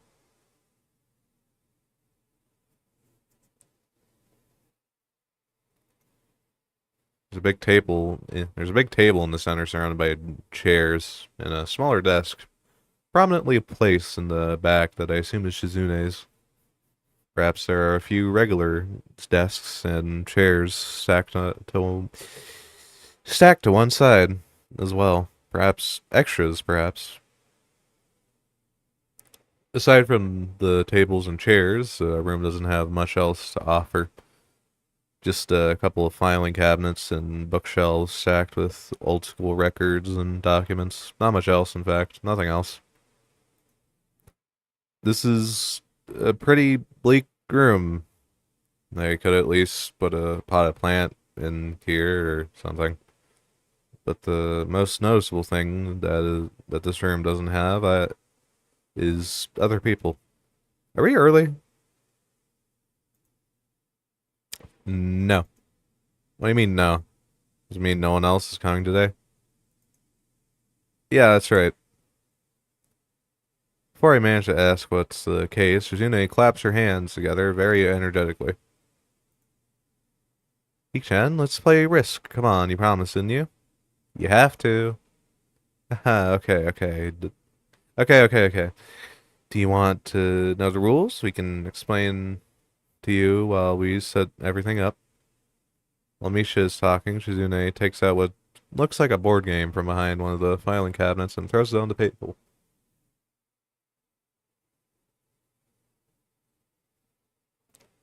Actually, this looks kind of interesting. After Misha spends a little too long for her liking running through the basics with a somewhat vague and confusing tutorial, Shizune cuts in and declares the game has started with a decisive motion, slicing her arm through the air. Shizune aggressiveness is rubbing off onto me. I start feeling more competitive than I intended to be when I agreed to this. Halfway into the game, while I try to ponder how to defend against Shizune's assault from two fronts, she breaks my concentration by drumming her fingers on the table to get my attention. Hik-chan wants to know that you are taking too long to make a move. Hik-chan also says that she will let you keep Australia if you agree to join the student council. Thought this was a game with no strings attached.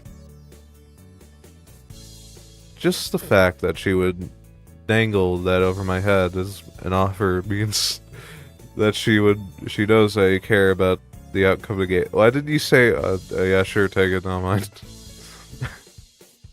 Why did you say, oh, mind, who likes Australia anyway? And you are bad at this game. You're bad at this game.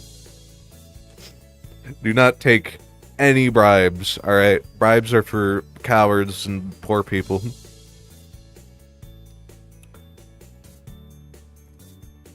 And anyway, no. Hik-chan admires your fighting spirit and would be a benevolent dictator who will spare your people if you agree to join the student council. You're so competitive, Shizune. She seems to take this as a compliment. I expect the student council president to be a little more magnanimous. Haha, poor. You have no, what's the word? I swear. I cited in the Gensokyo Odyssey stream,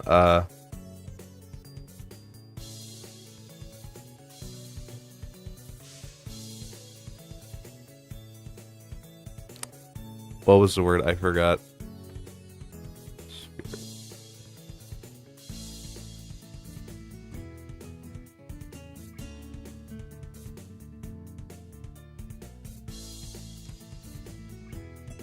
You're not a man of principle, you know.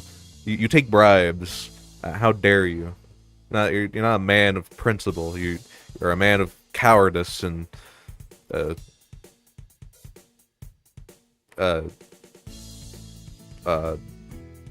poorness.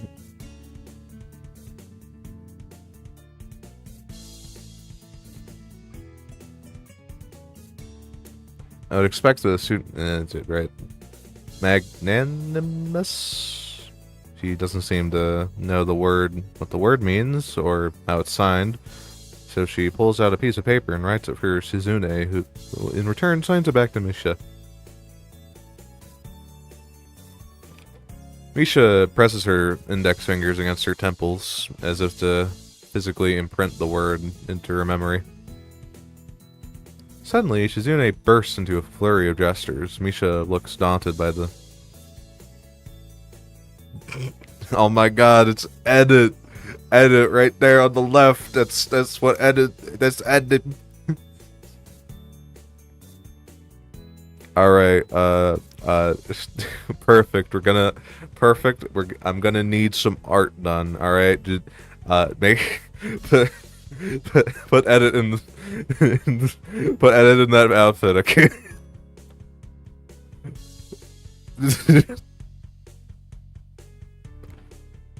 Isha looks daunted by the pace of her heated signing. Wait, please slow down, Hik-chan. Hik-chan says you're going to lose.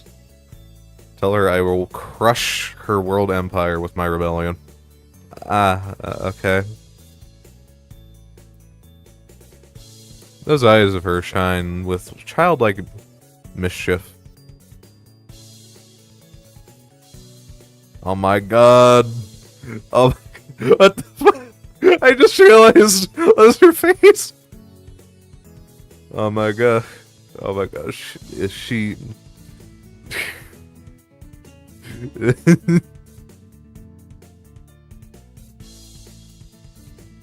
She says you have no chance if you keep playing like this. No, you won't. Oh no. I'm bad at strategy. What do I do?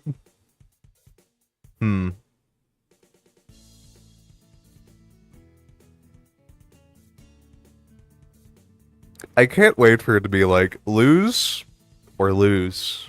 It's gonna be like that, isn't it? Can you save?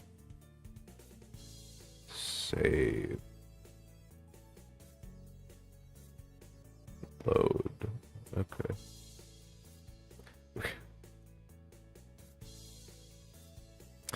That's an awful joke.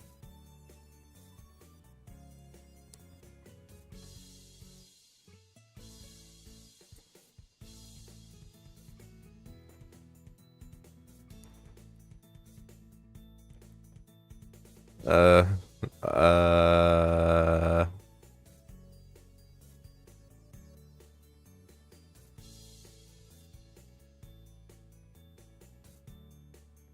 there's a trap. It's likely that she's just trying to psych me out. Looking at the board again, I have pretty good defense set up. And I'm not going to wreck it doing something reckless. A few turns later, I lose the game anyway. Okay, let's...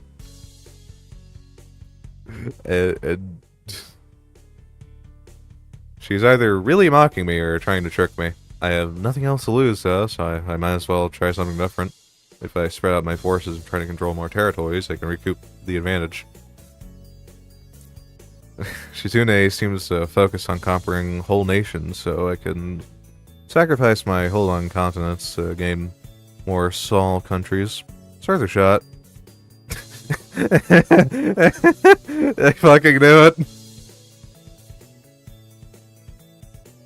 few turns later, I end up losing a game anyway. Shizune adjusts her glasses victoriously and allows herself to tentatively pump a fist in the air and, I guess not say a rebel yell. None of you get that joke. I just realized that none of you would get that joke. Oh well. And allows herself... I win, yay. There's no need to translate that, it was pretty clear. Don't look so sad, Hick-chan. You're really giving it your best. That's what I thought. Sometimes your best just isn't good enough, though. If anyone knows that, it's me. You did very well for someone who just learned how to play today.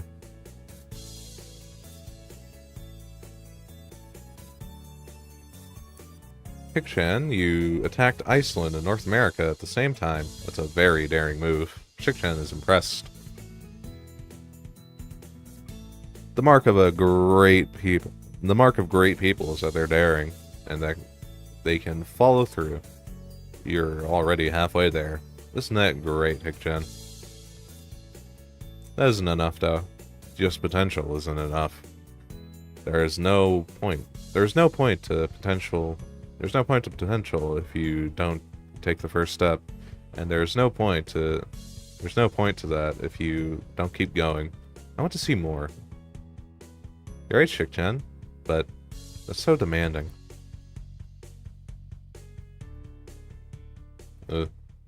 Hick-chan leans forward, suddenly looking a lot less playful and more like the serious person I expected her to be from the start. Hick-chan, would you like to join the student council? She really doesn't waste any time, does she? But it's only my second day of school, so I'm hesitant about committing to something so early. I haven't even taken a look at any other clubs yet. Spending time with Shizune and Misha doesn't seem like something I would hate. Still need more time to think about it before I decide for sure. Maybe I'll get back to you on it. Okay, Hick-chan, but I hope you're not just saying that so we don't feel bad. No, not really. Really? Hick-chan, if you're going to say that, then you're definitely say that. You're saying that. It is definitely the truth. What? And there can be any and there can't be any mistaking it.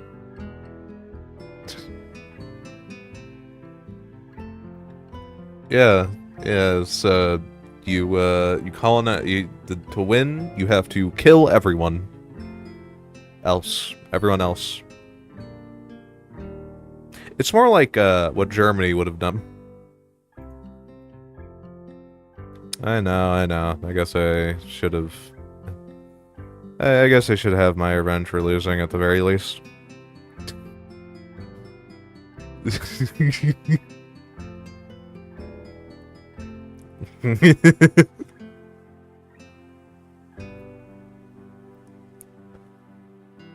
Shizune smiles at that in a mischievous way that feels like twisting the knife in the wound of my loss. I take a glance at the clock on the wall and realize I spent far longer. I've spent far longer playing Risk than I expected. That's yeah, yeah, yeah, perfect, exactly. Sorry, I think I have to go. I wanted to go to the library. It's not closed yet, is it? Shizune scratches her head and gestures at Misha. How hard can it be to determine whether the library is open? There's a clock right there on the wall. It should be, unless the librarian is absent. I think you're right, Shik-chan. We think the library is open. It's on the second floor. Can't miss it. Do you want us to show you where it is? No thanks, it's okay. See you tomorrow. Bye-bye! Flight of stairs up, and I run into problems. The second floor hallway is a carbon copy of the third floor one. Wide, of course, and plain. Like only always can be. New art. New piece of art. Who is this? Who is this? The one on the third floor is funnier. It looks like a rat man. A Skaven. The problem is that the library's whereabouts are not easily determined as one would think. Classrooms are marked with signs stating which class they belong to, but then there is a plethora of other unmarked rooms. Is the library one of them? Or is it just somewhere down the hallway? I bet on the latter and choose my direction at random. After I turn around the corner, an unmarked door draws my attention because it's not closed. It's not open either, though, just barely ajar, so that I can see it's open and nothing else. It would make sense for the library door to be invitingly open, and while this one is not quite that, it's good enough. At the very least, it means someone is inside and I can ask for directions, no matter how embarrassing that is.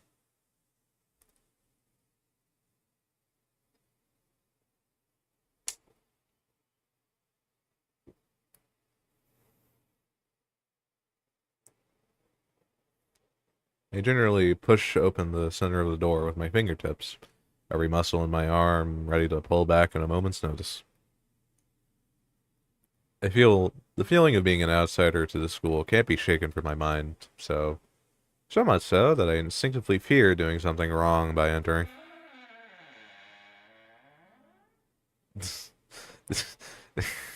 Well, what's wrong with it? What's wrong with it, Perfect? There's nothing wrong with it. What do you mean?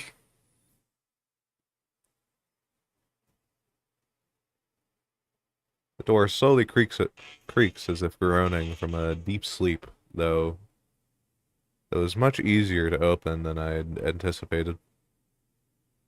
Leaning over and poking my head even further inside to gain sight of the room as fast as possible, the meek hello on my lips is quickly snatched away.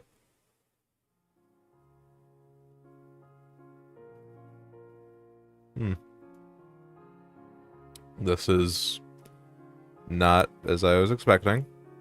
I managed to let the door open to its full extent, taking in the sight of the solitary figure, taking center stage in the otherwise abandoned room. The situation seals my voice, leaving me standing at the doorway, staring at the beautiful girl. Evidently, having taken her time to assess the situation, the girl gently puts down her teacup and opens her eyes, but doesn't look at me. Hello there. May I help you? Ah, she's blind. Staring directly in front of herself, the movements of her lips seem to break the silence rather than the words.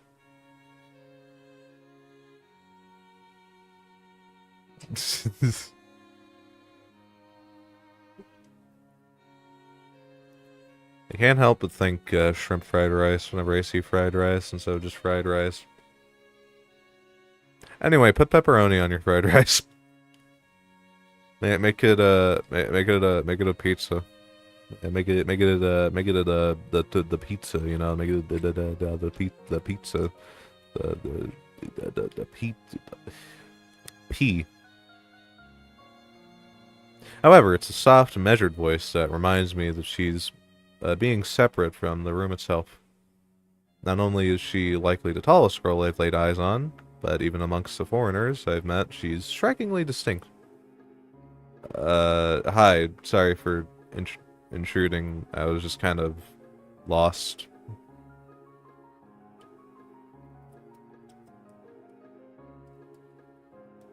Pizza fried rice is insulting to culture.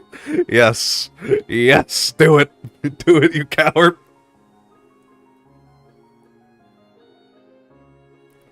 To make it worse, add how do I insult another culture?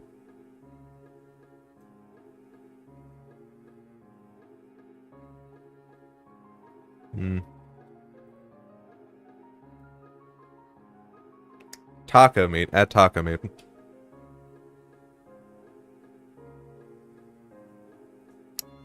Yeah, she takes a moment to formulate a response before speaking. Every action she takes feels as if it's carefully choreographed beforehand. Care to take a seat? Unexpected, considering that I'm intruding upon her. Thanks. I slowly step towards another seat opposite her. The girl resting the teacup and saucer on the wooden table in between. The way she doesn't track my movements with her head is telling that, and the slight cloudiness to her eyes means she must be at least partially blind, like Kenji. Come to think of it, her voice doesn't have any detectable accent either. I guess she must be half Japanese.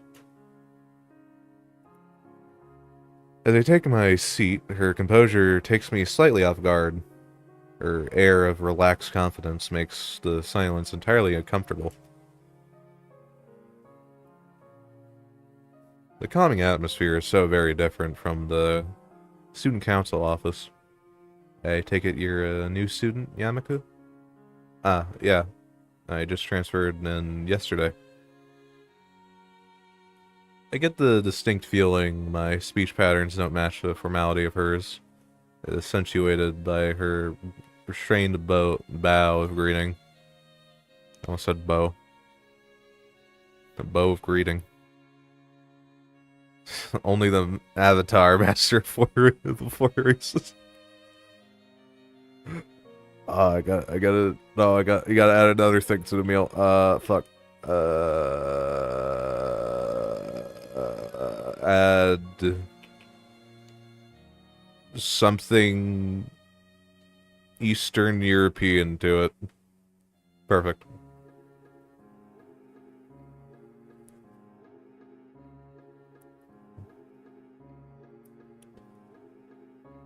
One which I hasten to match before realizing the futility of the action. I'm Lily Sato. Pleased to meet you.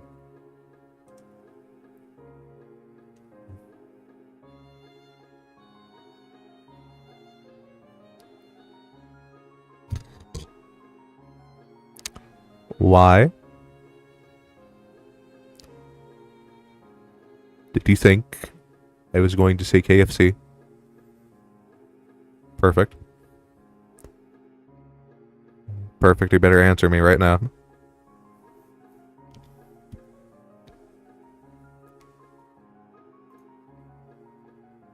I wonder how loud that was.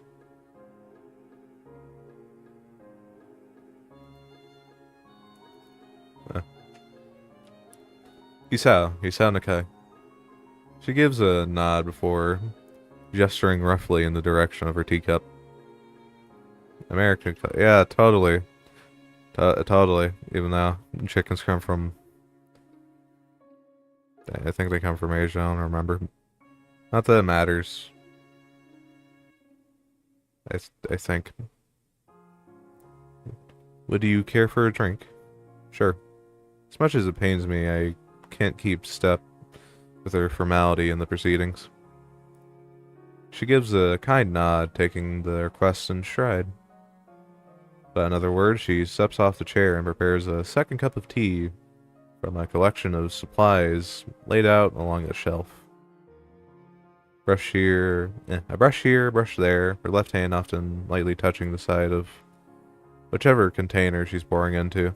It seems to be a process she's followed dozens of times before. As I lean sideways to see around her back, she seems to be using her long, dainty finger to measure the right amount of water in the cup. It's one thing to see different disabilities the students have and the students in my class have, but it's quite another to see how everyone seems to adapt.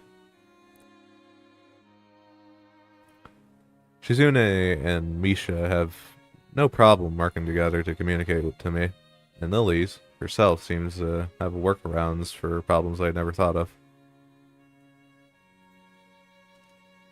While I feel slightly guilty about her doing the work, she seems pleased to be following the correct process of offering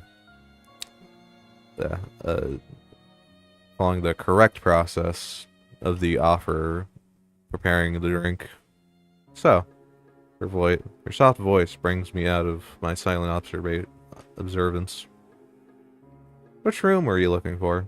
It's not often this classroom is visited after school. Okay, one second. I gotta go to the bathroom. So, oh no, her white dress is in the way. No. Okay, that kind of works, I guess. I don't know.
I'm back.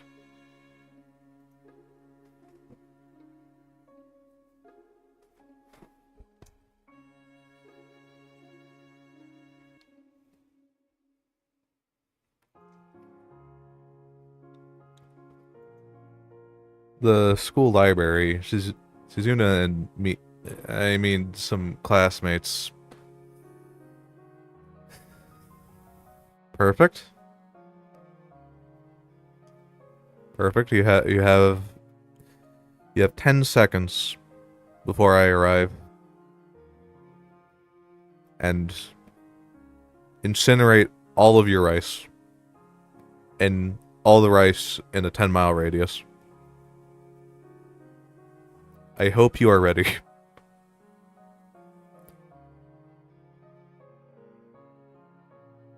Yeah. I mean, some classmates told me it was on this floor.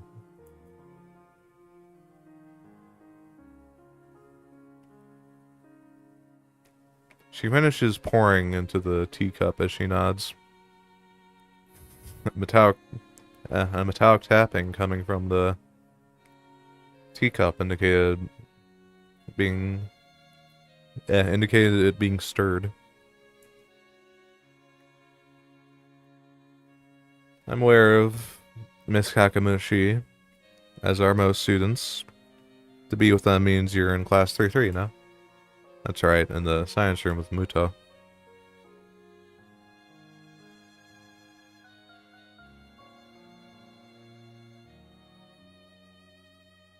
She gives a small giggle before setting down the teaspoon and slowly walking towards the table, teacup and saucer in hand.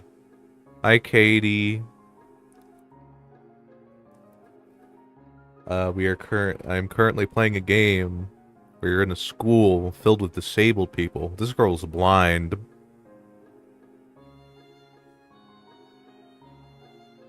I'm good. Thirsty. My throat's sore.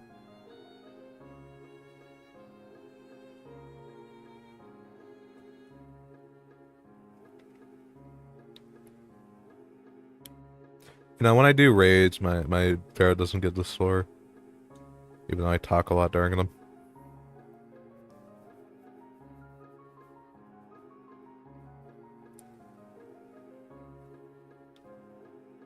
Man, last time I could, last time I could actually, type in chat without having to alt tab. I was playing, I was playing, Legacy of Lunatic Kingdom. Okay, stop being sick, not hard. See? Easy.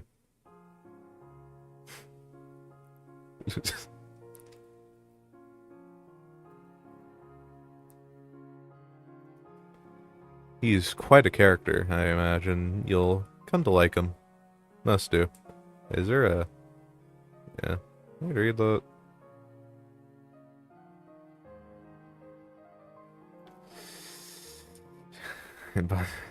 Embodiment.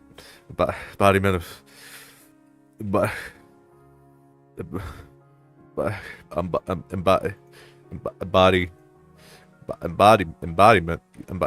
like... Embodiment of scarlet...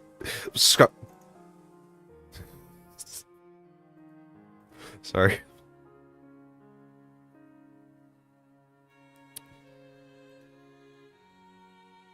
Oh my god, look, that's me. That's what I look like in real life. No, I don't look like that in real life. As she sets down the tea. What tea? Where's the tea? There's no tea. Did you eat the cup? Did you eat the cup? What?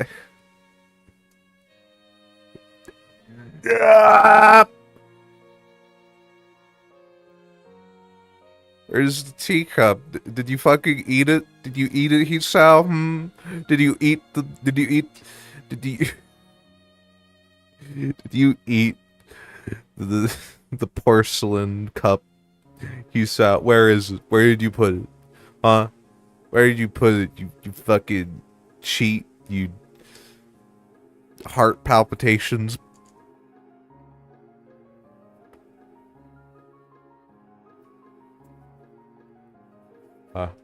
As she sets down the tea, I gently take it and have a sip. I'm really more of a coffee person. I'm not. But this seems like a rather bad moment to bring it up. Nonetheless, the smell's quite nice. I hardly think it'd be hard to choke down. Thanks, Sato. It tastes really nice. I thought her first name was Lily. She smiles and quickly waves her hand in front of her face.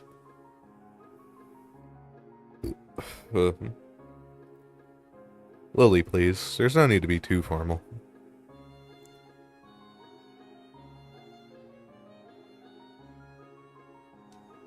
You know, I'm thinking of taking a nap, like after the stream, because I mean, I got like 7 hours of sleep, I think, but like I'm still tired.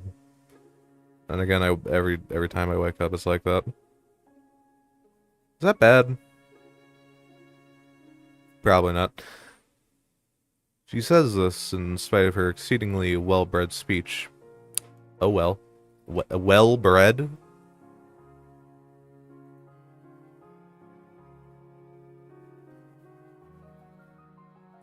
I guess I should try and ask her about herself, as it really does seem as if she's catering to me.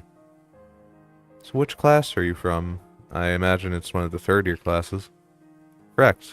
I'm in class 3-2, which is on the third floor, same as yours. It's taught by Miyagi? And is specifically for both blind and partially blind students. Does partially blind include, missing an eye?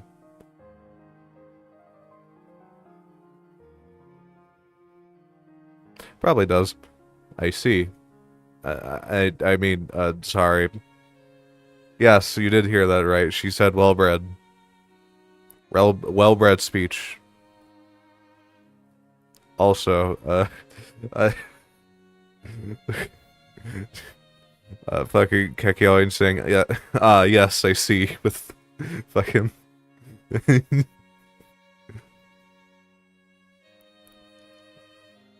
I feel like slapping myself for the faux pas.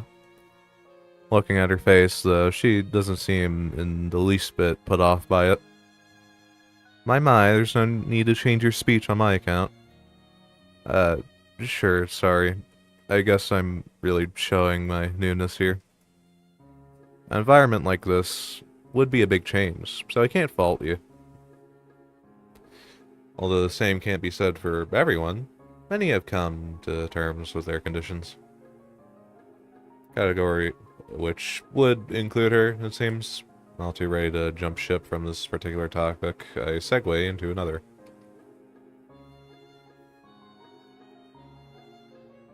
Do you come from here, or yeah, do you come here to drink tea often?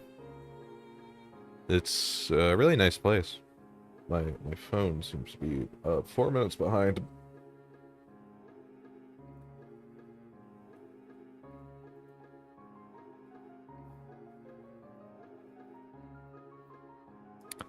Thinking on it, this might be her version of the place behind my school that I like to have lunch at.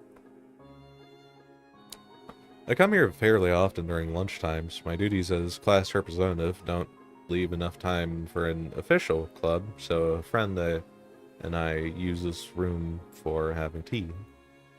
Class representative, huh? Compared to Shizune, her mannerisms seem to be almost completely opposite.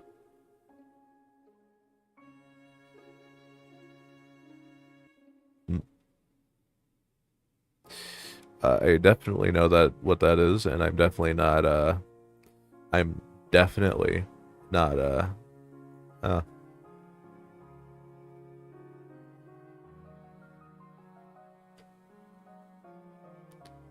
you're nearsighted? Hmm.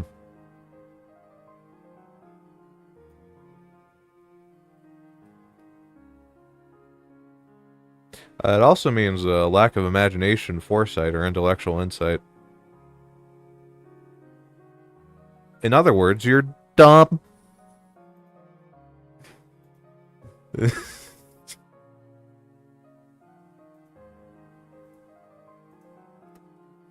Compared to Suzune, her mannerisms seem to be almost completely opposite. While Suzune is blunt and fiercely driven, Lily seems relaxed and calm, almost aloof. Come to think of it, she might be useful for a less biased view of the school's clubs. What kind of clubs are there to join? More popular ones are the Track and Field Club, which uses the field near the school during lunch times, the Baseball Club, and the Book Club in a room near the library.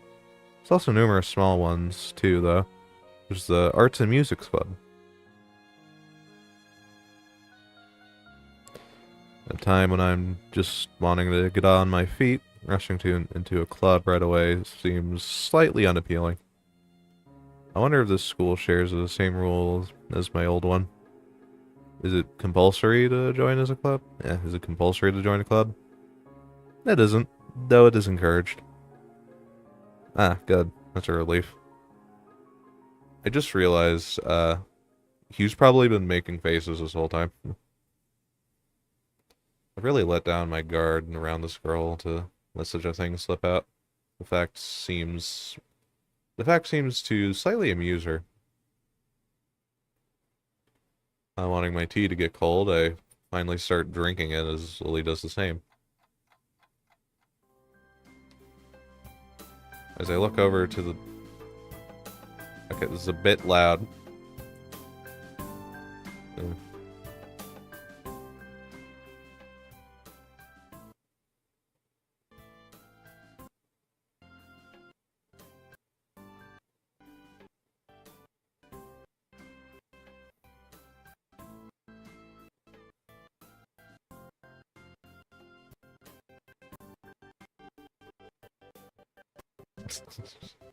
Should not be this amusing.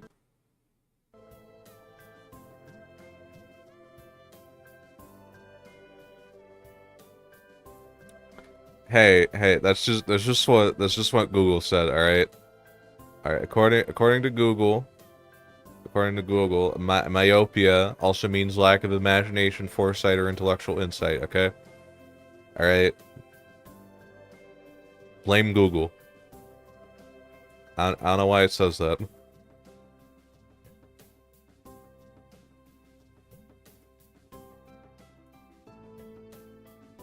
As I look over to the window over her shoulder, I notice the light coming into the room has a distinctly orange tint.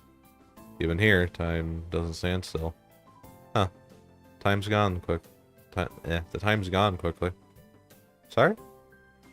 Alright, she's blind. Of course she can't see the sun setting.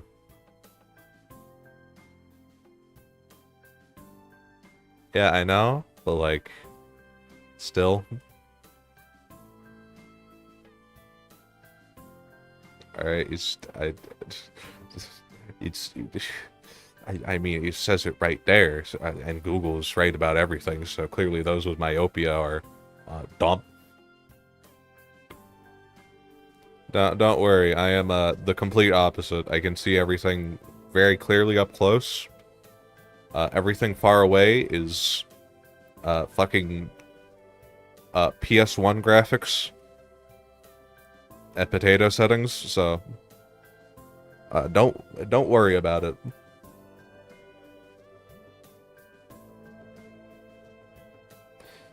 It just looks like the sun's starting to set. Seems to come as a surprise for her. I guess she must have lost track of the time. Sorry, Hisa, I didn't mean to keep you from the library for so long. I quickly moved to allay her concern.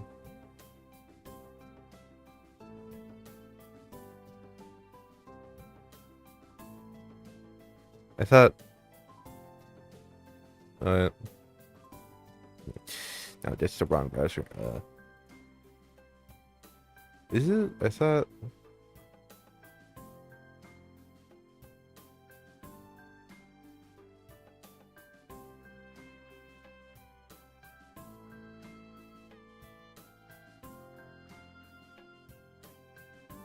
Oh, I'm I'm fucking stupid. I can't read. Anyway.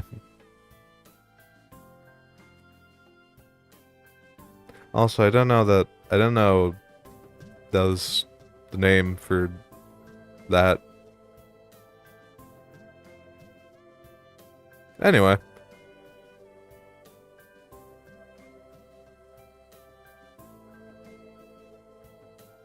Look, I understand that now. Okay, perfect. You don't. Why are you bullying me? And that's how you turn the tables on someone, you know. That's how you turn the tables. All right. That's how you turn the. That's how the table turns on table.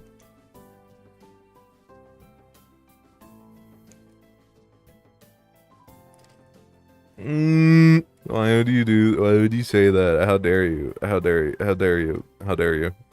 How dare you, Katie? How dare you? Why would you say that? So mean. So mean. I can't believe you. Anyway. I quickly moved to allay her concern. No, it's okay. The library's still open, isn't it? She pauses to take a moment to think on it. It's probably something I should have asked Izune when I had the chance, but Lily seems likely to know in any case. True, it's open until 6:30 during weekdays. Quickly dance. Yeah, I quickly glance at my watch confirms that. Yeah, a quick glance at my watch confirms I have well enough time to get there. Okay, I've been a part of streamer culture for like a month, alright?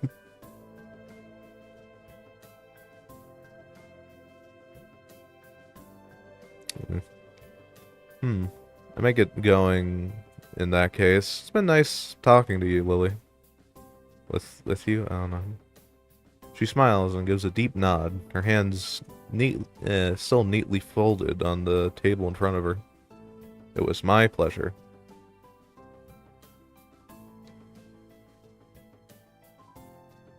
Yeah, totally the same.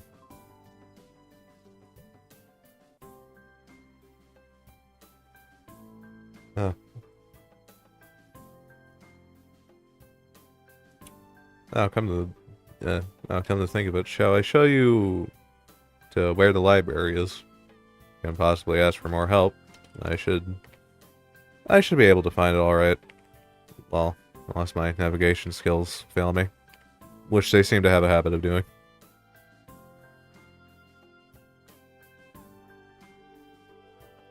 Eh. It's alright. I was going to be talking to the librarian there in any case. I could introduce you. This gets better and better. It's hard to deny her offer. It's hard to deny her offer. If you're sure, then that'd be great. Thanks.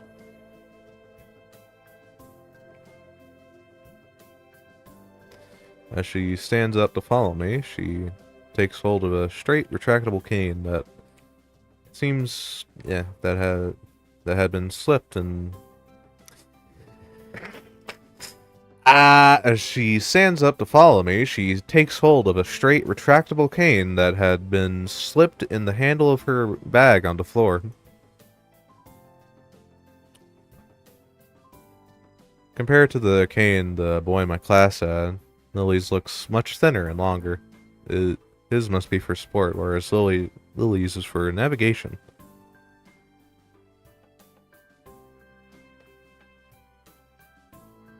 I don't know, maybe. What if you're sad?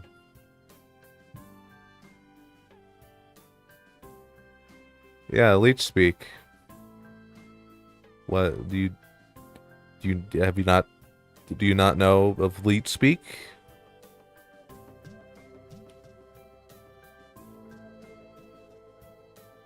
Like, come on, man.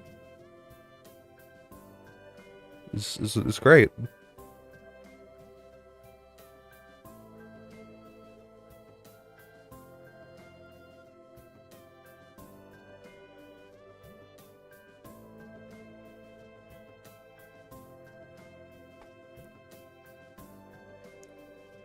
Together we leave the peaceful room and enter the empty hallway on the way to the library. Side by side, my pace carefully slowed to match hers. We slowly walked through the hallway. It doesn't take long for us to arrive at the door to the warm-looking room, apparently situated in the center of the floor rather than either wing. Ladies first. She gives an appreciative smile at the gesture, taking the lead as we file in. What's wrong with it? What's wrong with it? Perfect. Also, what face? What face are you talking about? I don't see any face here. That was you! That was a picture of you! That's your mom!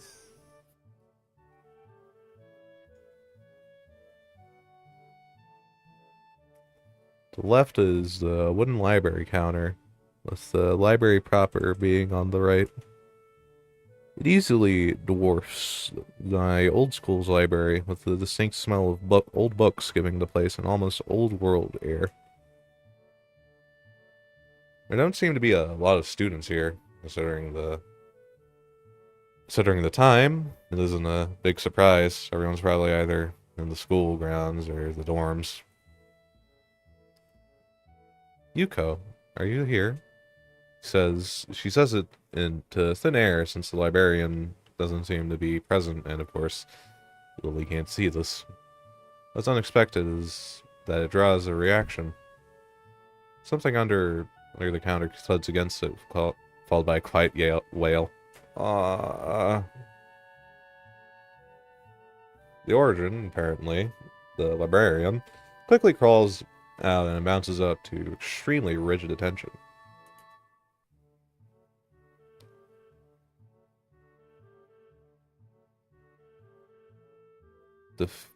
Feet.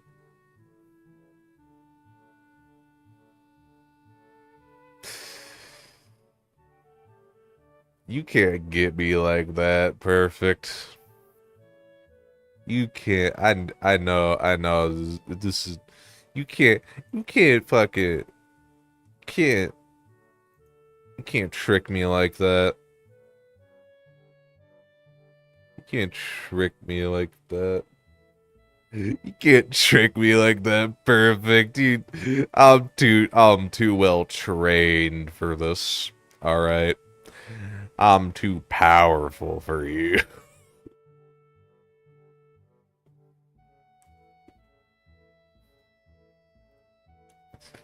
Hi, Lily. How can I help you? I'll click on the game.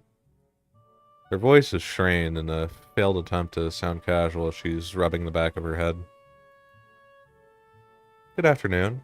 What happened just now? I heard a strange sound. It's nothing. I just hit my head. See, I dropped an eraser onto my desk, and while I was looking for it, a pencil dropped, and when I was looking for both, you came and surprised me. Are you alright?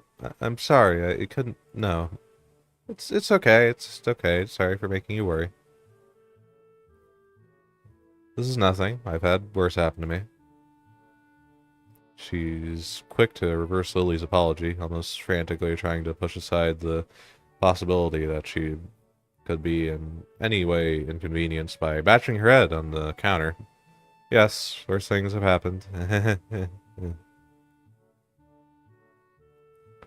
girl fidgets with her fingers as Lily doesn't seem to drop her concerned expression.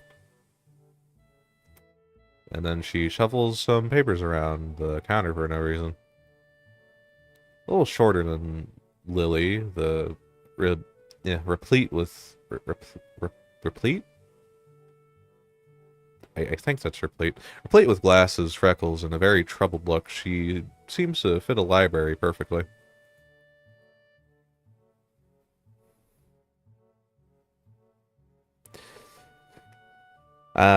Lily. Did you get my message? Oh, the 2 imported books that arrived? Right, they finally came. I can't believe it took so long, but Mr. Celebrations, partially for managing to change the topic, I'm sure, notices me from the corner of her eye and freezes on the spot when she does. Oh no, I'm sorry for not noticing you before. Did you need to check out a book or return one? I'm sorry, I'm sorry. The way she can so quickly shift between moods is a little unsettling. He's with me, Yuko. This is Hisao, new student. Hisao, this is Yuko, the school librarian. Pleased to meet you. Hisao, right. Hisao. Pleased to meet you too, Hisao. For a second, she visibly attempts to engrave the name on her mind so she won't forget. Yuko often arranges to import foreign books in Braille for me. Would you like to tell Hisao a little something about the library? Lily's innocent suggestion is met with an expression of abject terror. I, please, Lily, I can't. I don't know what he could be interested in. This is too much responsibility. How it's any responsibility at all, I don't get, but her objection is so sincere,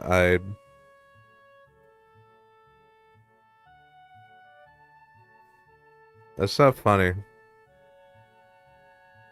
wanna know what is funny, though? Your life. Fucking destroy... How it's any responsibility at all, I don't get it, but her objections...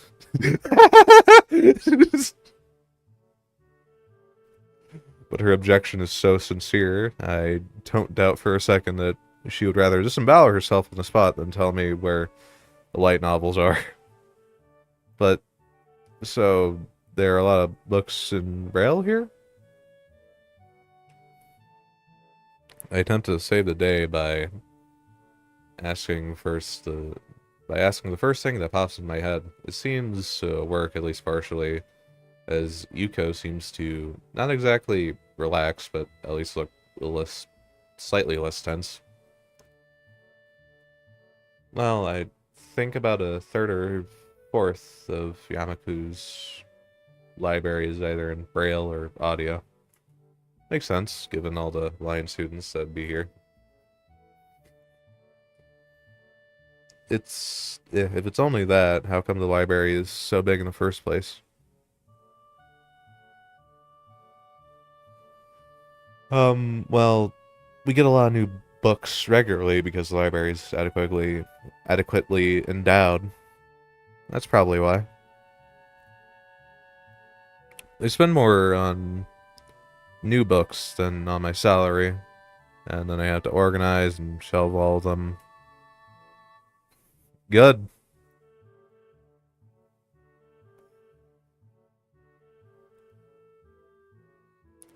I mean, hey, Yuko, you could be doing a lot worse right now. That was kind of bad. Oh well, at least I found something before you did.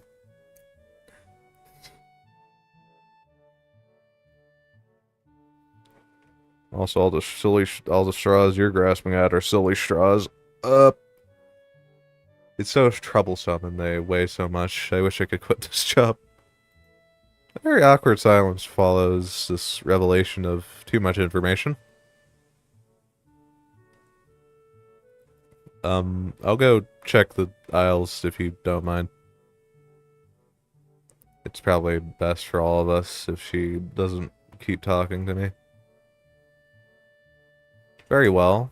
Meanwhile, Yuko, I'd have those books if it's alright with you. My first impression was right. The library is surprisingly big. Ambling down the narrow aisles, I study spines of the books in random order, occasionally sliding one out to read the blurb, taking it with me if it looks good. In a few moments, I have a respectable stack of books in my arms. I guess I'll never be stuck for choice in here. The normality of the library sinks in. Sure, there are large print and braille books scattered throughout, but it is what it is, a library.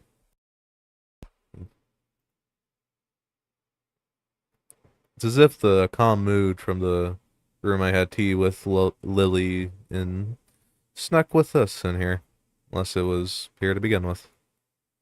Something about that puts me at ease, just like before. I reach the end of the aisle, and find a collection of desks set up for study or personal reading.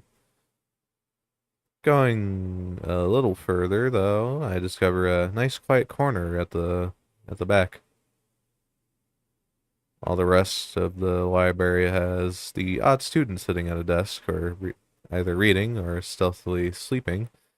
The back is pretty much deserted. As I glance around, I see someone who I recognize sitting on one of the several beanbags. It's the dark-haired girl from my class, the one who snuck out of the classroom earlier. She's reading a book, keeping it close to her face, which makes her look like she's really into it. That's, that's pretty far from her face, you know, that's pretty far, like, it's like a good, it's like over a foot, bro. From the way she's acting today, I pegged her as more of a delinquent than a bookworm. In fact, her mysterious disappearance from the class raises all sorts of whys in my head. Intrigue floats slowly but surely towards the surface. Before I don't remember Yuri having that along the right side of her face.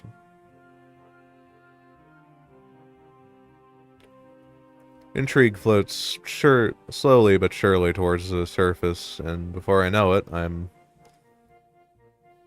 before before I know it, I'm walking towards the mysterious long-haired girl. There's no harm in introducing myself as I would with anyone else. She's a classmate after all. Walking over to another beanbag, I take a seat and lay my books beside it.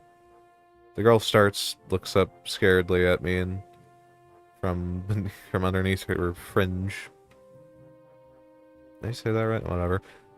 This is the first time I've seen her this close underneath her long, dense bag, so I can see that a part of her face, at least third if not half, is pretty badly scarred. My eyes immediately drawn to the scars, subconsciously peeking past her hair until they meet her own eyes. Eye. Singular. I doubt her right eye works. For a second, I am shocked and divert my eyes to the book in her hands before I realize that looking away probably only makes it worse. It It takes too many seconds to collect myself and remember what I walked up to her for. Wow, nice person. Sorry, I didn't mean to startle you. It's okay.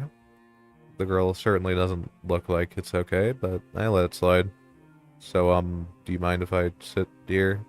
She seems very uncertain whether it's okay or not for me to sit, but finally she nods just a little. Okay. I take a seat next to her, and she hides herself behind her book. Life of Pi. Never heard of it. Sorry again for startling you. I'm Hisao. She looks up from her book, stalling a little before replying. No. We are in we are in the same class. Her speech is stilted and so quiet that it's barely audible, even in the still library. Somehow I think that my delinquent impression of her was wrong. Hanukkah. I'm Hanukkah. I was just urged to say, that's a nice name, just to have something to say, but really it's the only thing I can think of.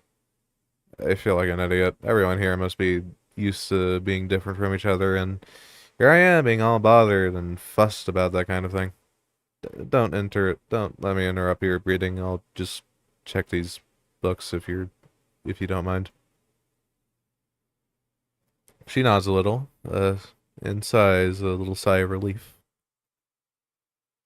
So I tried to read the covers of the books and her introductions of the books I picked up, and she buries her face in her book. Yeah, buries. Yeah, very, very close to her face. Uncomfortable silence consumes us. My eyes still wander to her direction, and I sneak peeks at her flowing hair and the scars it's hiding. Scares it's hiding. Freddy Fazbear is under her bangs. Scars it's hiding. After a while, I realize that she's doing the same and only pretending to be immersed in life of pi. Her gaze is not inquisitive at all, and it darts around like a scared rabbit. When our gazes finally meet, the chain reaction is unstoppable. She stands up forcefully from the beanbag and takes a deep breath. I, I, I, I've got to go do something. That warning, Hanako takes off and runs towards the counter. Her hair-like takeoff catches me so off guard that I don't manage to go after her until she has a good head start. By the time I reach the counter, she is nowhere to be seen. Billy and Yuko are happily chatting away.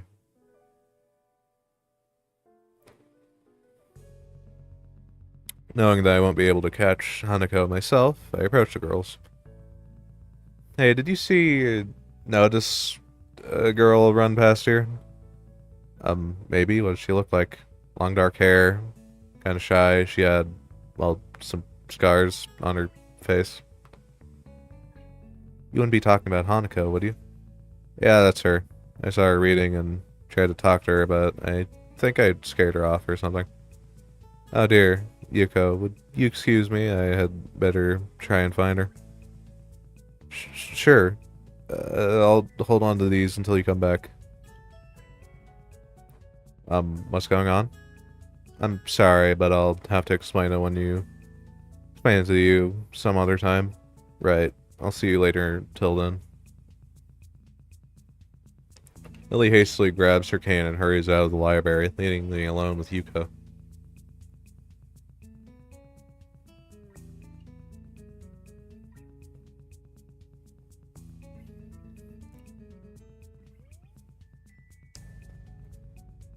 I don't think I'll ever get the hang of this place. Did I do something wrong? What did he do? Nothing. I was just looking for some books, and then she got this fit and ran off. The most offending thing I can think of was that I might have looked at her general direction a few times. Well, she is a very timid girl. You have to be very careful around her. She can be very jumpy, I think. She's not accustomed to talking with other people. Isn't that a bit strange? I wonder. Just how she is, I think. Yuko doesn't sound all that convincing. Then again, maybe this is just the norm around here. Everyone has their own problems, or else they wouldn't be here. But how should I deal with these people? Forcing myself to act overly casual only makes me feel phony. Like I was supposed to be ignoring the elephant in the room. Also, why is there an elephant in the room? Yuko fidgets, looking like she wants to say something. She wants to say something to that, but resists it. I think it's an elephant only if you feel that way. Hey, I guess she doesn't have a good sense of self-restraint. It makes me smile, and she blushes heavily. What? Did that sound stupid? No, it sounded really wise. I guess you're right. It's more about me than anyone else. Neither of us has anything to add, so Yuko fills the silence by shuffling some papers around. People who have papers on their desk really like doing that. Did you find any books? I should be closing soon. This library should be closing, but I have to do it. I hope that's not too inconvenient for you. Oh, yeah, I want some books, but I left them over there because I'll just go get them. I fetched my stack of books from behind the beanbags where Hanako and I were sitting, and returned them to the counter. Wow, you read a lot, don't you? I surprised myself with that too, honestly. At least when I really think about it. I had a lot of free time earlier this year, so I kind of just started reading books to fill that time. I couldn't do much else. I see. But she doesn't say anything. Just checks out my books for me. I guess that's what they call tact. Holding the books with one arm, I trawl my pocket for the key to the door. A sudden sound from behind startles me, making me nearly drop the books I'm carrying, or the key I almost managed to get into the lock. Who is it? I turn around to see who's talking to me. It's Kenji. He seems to be in a friendly mood, although after... yeah. Although the light glinting off his glasses in the dark gives him a sinister look. It's just me. This makes him pause and lick his lips nervously. Who is me? I don't know anyone called me. Are you some new guy again? His voice suddenly strained and quick. Yes, but we've met before yesterday. I don't think so. I would remember someone who I met only yesterday. What was that? What day is it today? I try to ignore him. Is he joking or what? Prove that we've met before. Live across the hall, you're Kenji. Kenji jumps back, his face is filled with uncomprehending fear. How do you know my name? Damn, this can only mean one of two things. Either we have met, or you are telling the truth, and I just can't remember it. Or you are a spy. He pauses. A psychic spy. His dart around me, trying to peek into my room. Although it's hard to believe he can see anything through those thick glasses. His mood swung from friendly to manic in less than a minute. I'm not psychic. How do I know that? I'm not a mind reader. Kenji points a finger in my face damningly. Unlike you. Stop that, man. We met yesterday. What's wrong with you? I live in this room. Lies. If you think you can pass as Hisao because I'm legally blind, you are sorely mistaken. You don't even look like him. I mean, the resemblance is real slim, maybe at a distance, but who do you think you're kidding? I'm gonna grab him by his shoulders and shake him. Exasperated, I rub my eyes and let out a heavy sigh. Stay there. Kenji comes closer, one careful step at a time. I stay still, lest he assault me psychically, physically. Although I doubt he can do much damage even if he did. Oh wait, I see it now. Damn, it really is you. Sighing again. And then, once again, for good measure, I step backwards just in case. What's up, man? You don't look too good, I think. Something wrong? No, I just had something stupid that happened to me. A few stupid things, actually. Even if you discount this one. I can't get a proper touch on other people here. I have no idea if it's because of me or because of them. I don't know why I'm telling this to Kenji. It's not like we've ever had any contact either. That's rough, dude.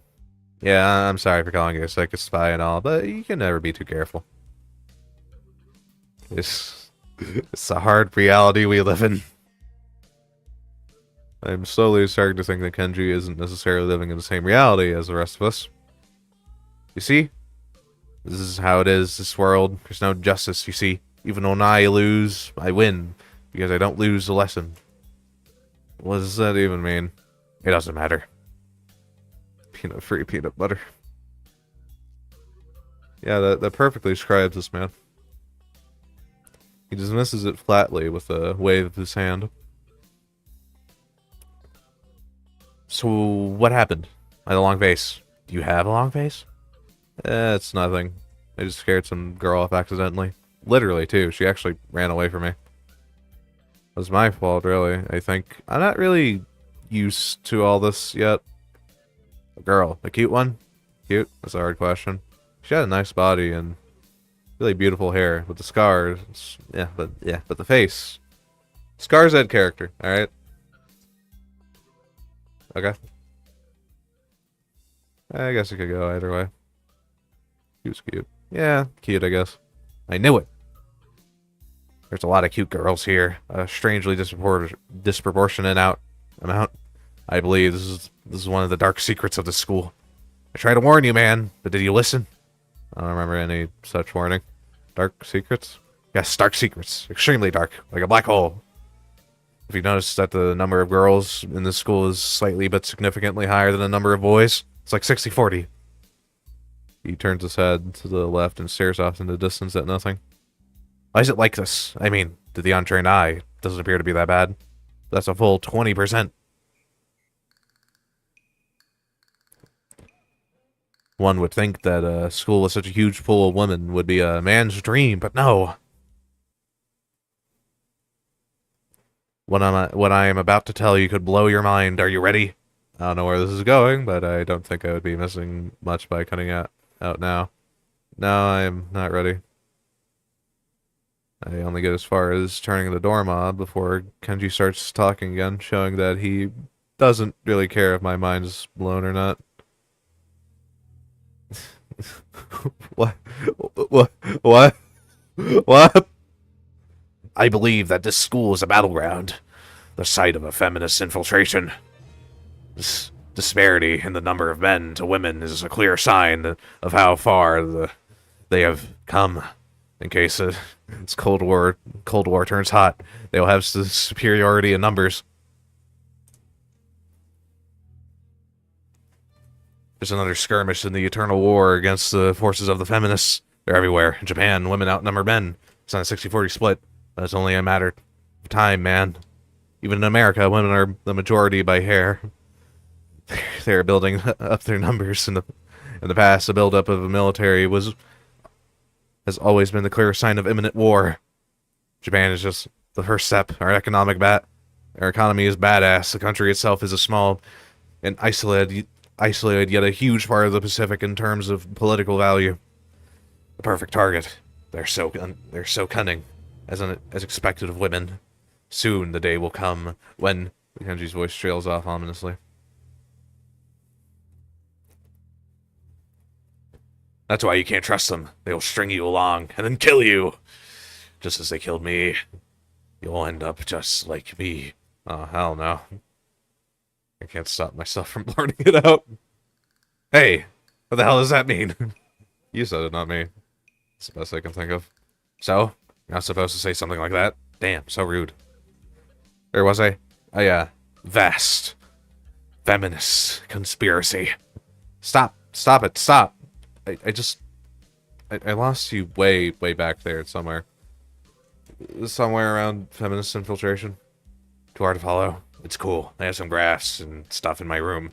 And puppets. You like puppets? No puppets. You don't like puppets? Okay. Graphs are so cool, though, right? I'm thirsty.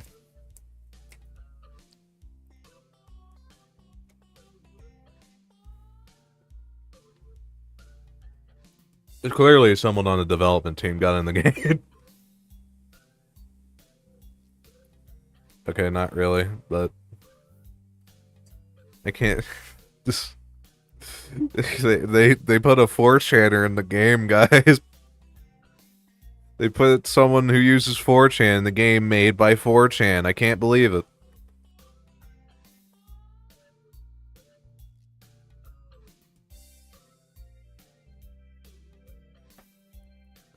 He speaks energetically, responding almost before I'm done talking, moving his hands in an animated way as he continues to rant on. This is too strange. Having pegged is relatively normal, but it's clear I was wrong. Something on your mind, dude? Just thinking about what it's like to be on the same... to be the last same man in an insane world. Kenji frowns, looking deeply upset. You mean that's you? It can't be, because I'm the last sane man in an insane world. That is my dream. You can't just steal a man's dream. What the hell? There can't be two last sane men. That would invalidate the whole last part. And that part is kind of important. There can only be one.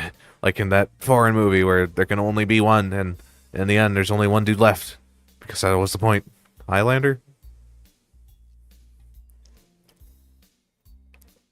I have never seen someone talk so heatedly or so defensively about absolutely nothing before. Anyway, if you wait here, I can get my graphs.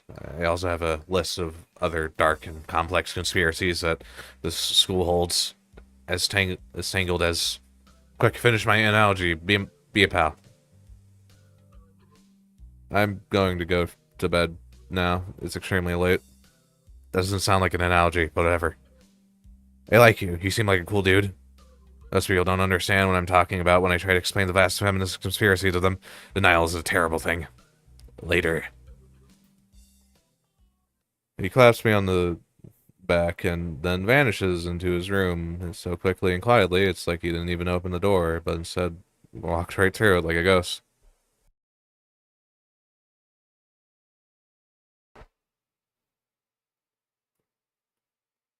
I don't know if I can fully digest what just happened, so I just give up and yeah, so I give up and just got in my room, taking off my shoes before falling face first into bed. Takes me some time to relax and get up so I can get started on homework. Because the sheets are cool and comforting against my cheeks. It feels good just lying there with my eyes closed. The school is some kind of bizarre, surreal island. It's isolated on top of a mountain, and each person is stranger than the last. Can't seem to, I just can't seem to fit in. One irony. One would think that fitting in a place is made for people who are unfit for anywhere else would be easy. Maybe I'm trying too hard. Although I say that, it doesn't help take the edge off. The words are left echoing off my empty walls. I guess it's not as bad as I expected, though. This place really is more a school and less a hospital pretending it's a school than I thought it would be. If nothing else, the scenery is beautiful. I open one eye, seeing the school books and bottles of pills arranged side by side on my desktop. Perhaps this place is too much like a normal school after all.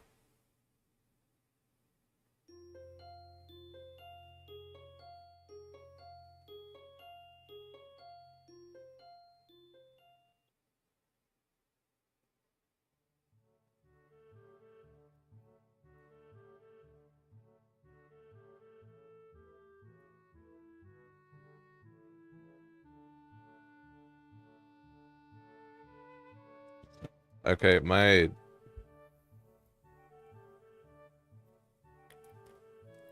throat's killing me, and I feel tired as well, so uh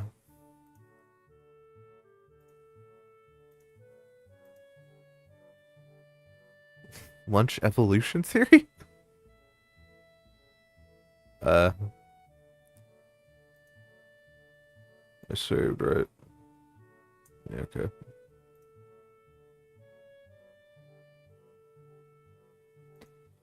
Okay, I just realized I left this here the whole time. I'm just gonna that's not that button. Oh, that just closed the game. Whoops. Anyway. Uh this I'm gonna end the stream. My my head feels dull. Not like it hurts, it just feels dull. So I'm like take a nap, I guess. Also my throat's sore. Anyway, bye. Bye.